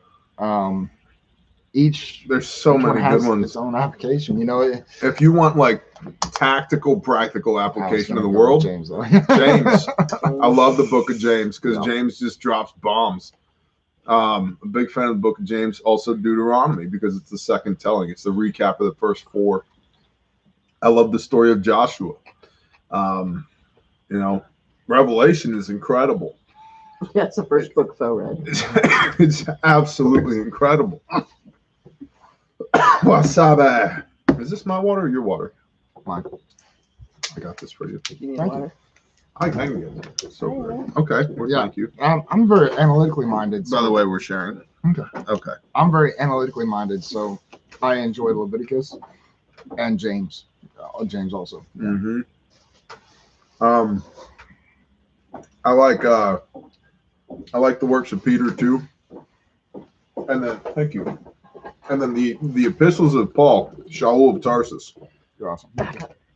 It's one of the things that gets me is when people take Paul out of context without understanding Paul's backstory. It drives me crazy because Paul was like How much does that mean? PhD level learned in the Torah. And so when you know that, and then you read his interpretations in situ, in the real world, Right. of applying Torah to these Gentile believers in Messiah, it's there's incredible depth of knowledge there, and it's a huge disservice if you go, yeah, but all that's done away with. And it's like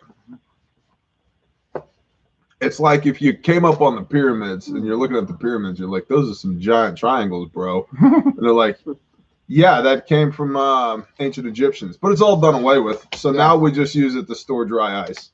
They're like, but doesn't it matter? No, it doesn't matter. It's done. It's done with. It doesn't matter. Like, well, wait a minute. I'm pretty sure it matters. So thank you for the sushi. You're welcome. Did you enjoy your sister date or whatever the hell We y'all met did? 2 other I did. business I owners. met the owner of Wasted. I was like, oh my gosh, I love your freaking place. Like a thrift store. Cool. Whatever, the- The huge warehouse. Mm-hmm. Yeah.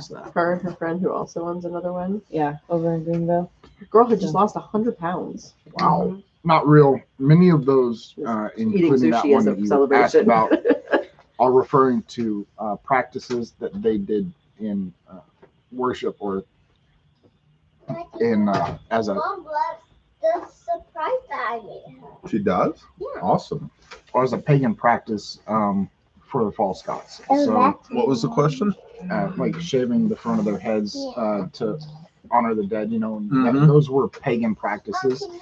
And, you know, we're instructed not to worship our Elohim in the way that they worship their false gods. And something that is a visual representation like that, ritual cutting, ritual head shaving, stuff like that, all of that visibly, outwardly shows following that false god. Yeah. The Father's people are peculiar people. We're supposed to be set apart and do things His way, not the way of the world. Before it seems to come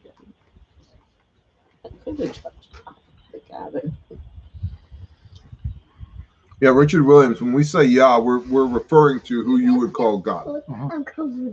He's confused. He's in the chat. He's confused as to why we call him Yah or Jehovah, that kind of thing, and why we're not Jewish if we're using those terms. He just lacks context. Yeah, he's just like, well, but you're saying that, but doesn't that make you Jewish? And I kept saying, It's because like, he doesn't No. he doesn't have a frame of reference that there's more to life than Right. Christians and Jews. Right. We're neither. And he's coming from where we all started, non-denominational. Right. Yeah. We believe in the entirety of the Bible. And God, as Christians understand him, Christianity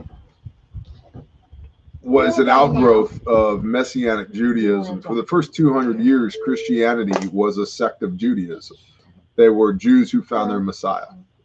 They were then forced out of the temple around 200 AD, and by early 300s AD, paganism had really taken root of the Messianists, and Christianity was coming into its own, unfortunately founded with a lot. And so you end up with a lot of what it started as and what it became were two very different things. And so we have gone as far back to the source, the original source, Jesus, Yeshua HaMashiach, as possible.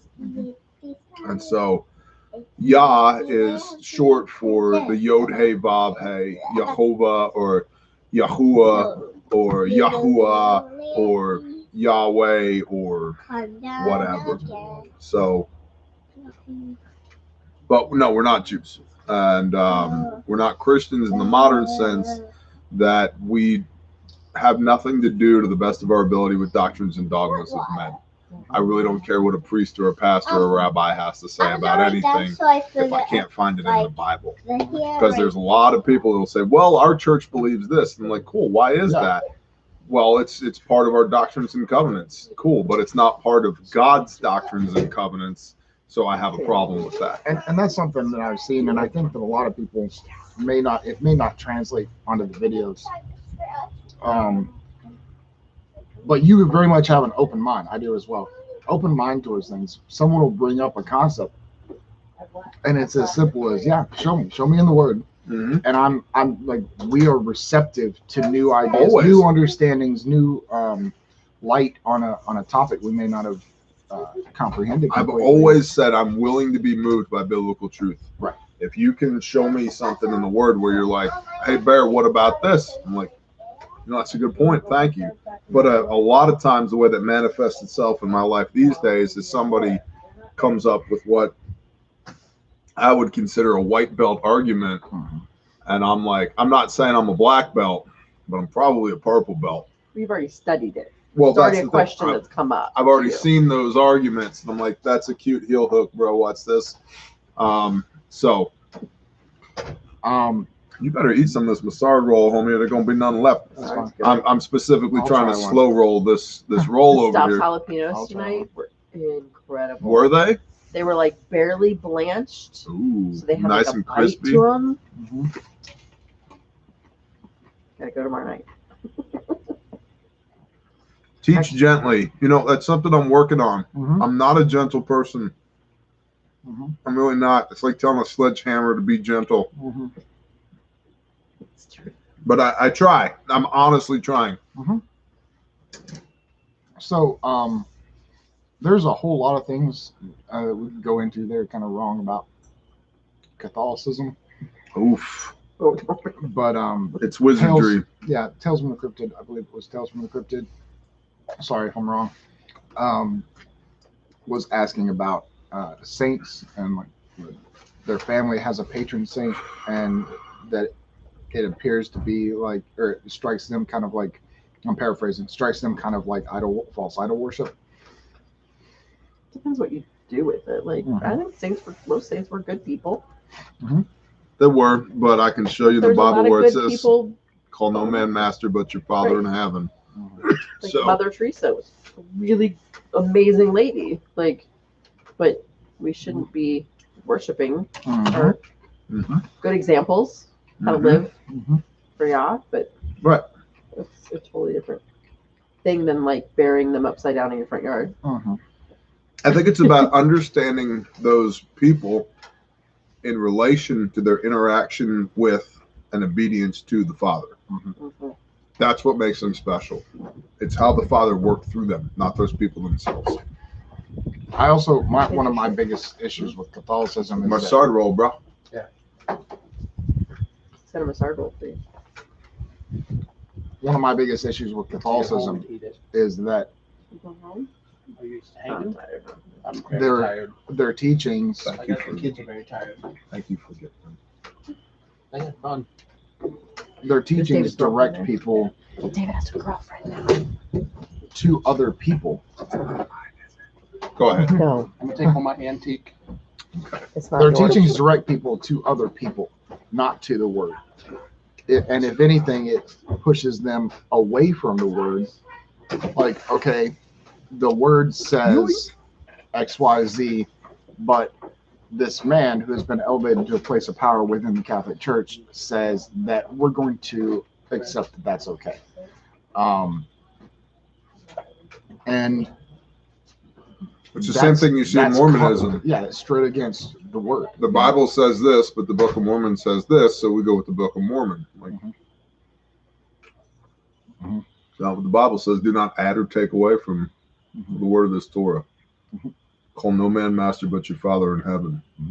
And I think that's one of the things why, it's one of the reasons why organized religion and its adherents to organized religion really don't like people like us. Because I don't recognize worldly authority. I recognize authority straight from the Father. Now, I can respect other people, and I really do try to respect other people. But I will not bend the knee. I will not submit, and I will not onboard any argument that cannot be backed with Scripture. Right. Period. The end. Yeah. So, And, it doesn't mean, wage our own crusade against them. That's not what we're saying at all. But because you still approach them out of love. Yah has love for all of them and wants all of them to be saved. Unfortunately, they won't all be, but we should embody that same love in trying to deal with them, bring understanding, not be contentious about it. But you have to do that from a solid, a well-rooted, and Yeshua says this, you have to have your roots rooted well to withstand any kind of storm like that.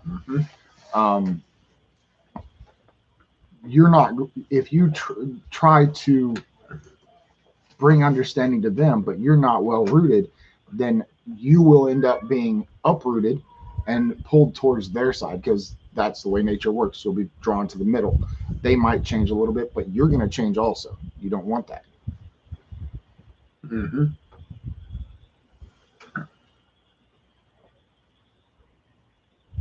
Yes, that's not what you're stepping in. So all creatures are created for good. Each creature has a purpose. Not all those purposes are for eating. Right. That doesn't mean that everything is food. You ever look at a skunk and thought, delicious? No. It's very American of us to think that good means food. Right. It doesn't. Food was defined in Leviticus 11, and it was never redefined anywhere else in the Word. Mm-hmm. Why do Christians observe Sunday as the Sabbath? Because of pagan idolatry. It was the Sunday, the day of worshiping the sun. Mm-hmm. And post 312 and the Emperor Constantine, when the early Christian church was married to the Holy Roman Empire, they did a lot. They changed a lot, onboarded a lot in order to get the pagans to be Christian, including worshiping on Sunday, the day of worship of the sun, including Easter, which is the spring equinox, which is a fertility festival. It's how you end up with bunnies and eggs. It has nothing to do with the death and resurrection of Messiah. It has to do with fertility. In fact, in the book of Malachi, in the Old Testament, it talks about sunrise worship and how that's an abomination to Yah not to engage in it. Yet on Easter Sunday, there'll be millions, hundreds of millions of Christians around the world engaging in sunrise worship on a pagan festival day for a fertility practice that was co-opted in order to try and get the heathens to believe in Messiah. And that's really, if you look at what was nailed to the cross in Colossians 2:14, it's the doctrines and dogmas of men. And that's what that's what Jesus railed against, was the doctrines and dogmas of men. And he preached a solid return to what the Father taught, nothing more, nothing less. And so that's why Sunday is the day of Christian worship. And it doesn't mean that there are bad people engaged in that. It just means that the doctrine is unsound biblically. And at some point, we all have to ask ourselves, if we're truly Christians, acknowledging that Christian is Christios, derived from the word Christios, derogatory Greek term meaning follower of Christ. Are we following Messiah, or are we following some man somewhere? Mm-hmm. Knowing that he says, call no man master but your Father in heaven. Okay. So for me, it was a profound realization that I was doing a bunch of things that weren't in the Bible because somebody who didn't know the Bible told me this is just the way we do things. And that if I was going to call myself a follower of Messiah, I should be much more intimately familiar with him, what he stood for and what he taught, than I was. And that's what got my face in my Bible over and over and over again. And then I started realizing, damn, I do a lot of things that are not in this book. And I do a lot of things that I'm told not to do in this book. And I confronted a lot of my Christian friends and my pastor with all this. And, I got at best disturbed nods of pseudo understanding and at worst outright pushback. And I'm like, he that does not, who will not leave his mother or father and follow me does not love me. Okay. Copy that. Right. So here I am. Yep. Eating this sushi. About to eat Phelps' sushi too, because he'd be slow. No, go for it. We're sharing. So, I'm sorry, I just blanked on your name, but an individual was asked about marriage, divorce, and remarriage according to the word. And I'm going to put my little 2 cents and then I'll let you take it from there. What's up, Frankie? Nothing. But You guys still alive? it's very much an issue of individual conviction that's between you and Yah. So there is scripture where it says there has been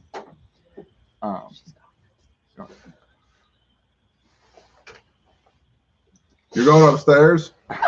Yeah. Where's Astrid sleeping? Upstairs? Yeah. Okay.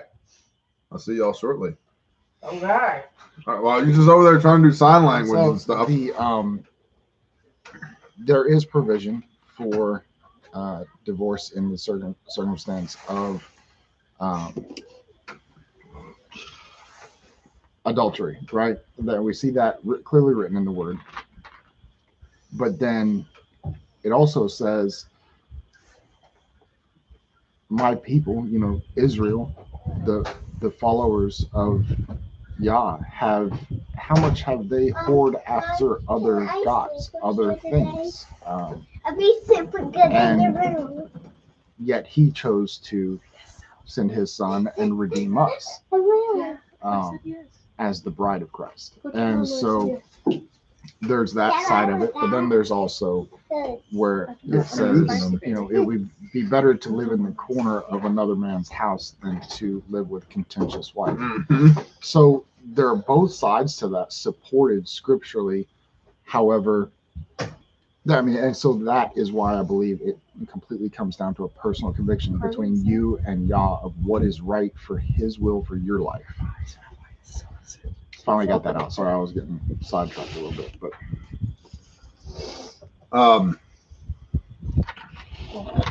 there's also yeah, I just blanked as well. But hi. Yeah, I'll be right there. We're trying to have a deep conversation with all the interrupts, but it's all right. The whoring is that one thing that the Father comes back to over and over again. Whoring after false gods. Whoring is what got Israel watered down in Numbers 25 with Balaam and Balak. It's what the Gentile believers in Messiah are admonished not to do in Acts chapter 15. And it's the strange bride, right? Like we as Gentiles should be thankful that the Father does at some point allow divorce and does allow remarriage. And in fact, if you want to get stupid, like we'll scare most people with this statement, it's polygyny. The Father has multiple brides. I'm not saying I want multiple brides, but the Father has multiple brides. There are 12 tribes of Israel. Then there's all the nations, right? So it's the righteous man and his multiple brides. As far as divorce is concerned, it should never be undertaken for frivolous reasons. Yeshua, everybody talks about how he spares the woman accused of adultery. And that's a great talking point, except it's not quite what happens. He asks her, do any of these men condemn you? He says, he who is perfect cast the first stone, and they'll go about their way. And he said, did any of these men condemn you? And she said, no. And he said, neither do I. Go forth and sin no more. He did not absolve her. In fact, a woman at the well, you don't have one husband, you've had 5 husbands, right? He knows, and he doesn't look kindly upon that. So this woman accused of adultery, it's not that she was accused of adultery and that there were 3 witnesses. The first thing he asks her is, does any man condemn you? She says, no, master. He says, and neither do I. If you think about it, it's the Torah in action, because in the mouths of 2 or 3 witnesses, let everything be established. Yep. He couldn't, per Torah, condemn her if he wanted to, but he also, getting back to the Torah as love, has compassion on her, doesn't even put her in that position, but says, go forth and sin no more. Don't continue being lawless. And so there's a lot of frivolity in divorce these days, and it all stems from lawlessness. And Paul addresses in Corinthians 6, how do you know, O husband, that your righteousness won't be the thing that saves your wife? Right. Yeah. And how do you know, O wife, that your righteousness won't be the thing that saves your husband? You don't know, right? And we are first and foremost married to Yah through Yeshua, than even I am to my wife, that's a crazy talk. I've had that talk with my wife, especially when I first started keeping Torah. I said, look, I love you to the moon and back, but I'm going to do this. And if this gets in the way of us, it's this. And she was like, oh, shit. I was like, yeah, it's that important. And you know what? Praise Yah, she's on board. She's 100% on board because she understands I'm 100% in. Yeah. Right? And so I would read Corinthians. There's a lot in there when it comes about the relationship between a man and a woman and divorce and what's allowable and what isn't.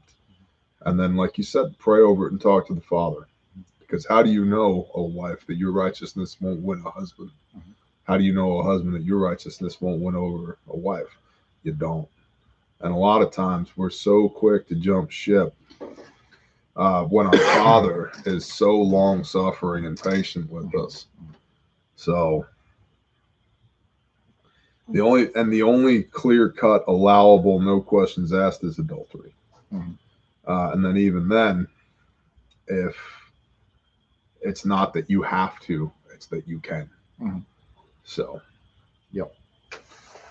Oh, look, sushi. Can't believe these people got sushi. I had to eat a half-one pretzel. 11 o'clock. Holy cow. We got a few more minutes, people. And it's Yeah. bedtime for Bear Man. It's time to wrap it up here soon. And then Pulse is going to sleep in the woods. What else we got? He's one with the trees.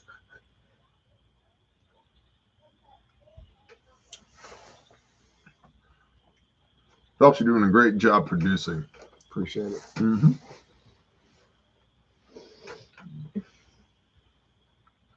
Dudley, you did not ask. Favorite band? Wow. Well, now that we spent the last hour talking about the Bible, let's talk about death metal. And the very next question is, are you oneness or Trinity? Because we have another 3 hours to burn. Shema Yisrael, Yahuwah Eloheinu, Yahuwah Echad. Deuteronomy 6:5. Hear, O Israel, Yahuwah is our Lord. Yahuwah is one.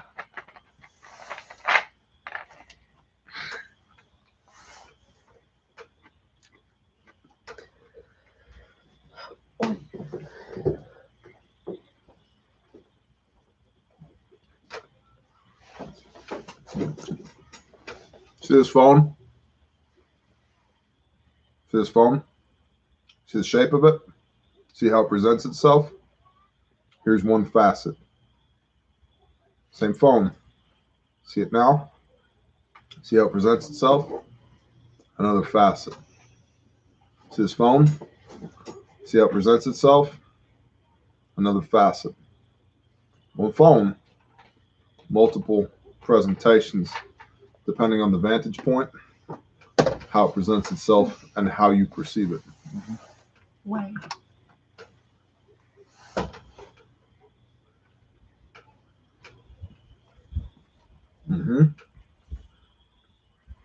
The boys were thinking about sleeping on the trampoline. Boys, we're going to sleep on the trampoline? Yeah, Aspen wants to. Bless you, Richard.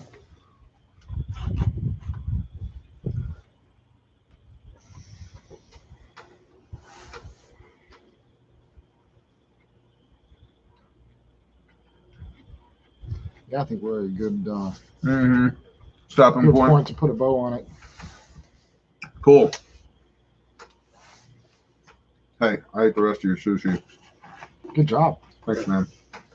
Congratulate you on eating his sushi. That's when you know you have good friends. All right, Bear Nation. What's up, Pete? Thank y'all for hanging out with us. We appreciate y'all. You hit the end stream button down there. Shalom, y'all. Shalom, folks. And then you hit end. Bye. There you go. Woohoo.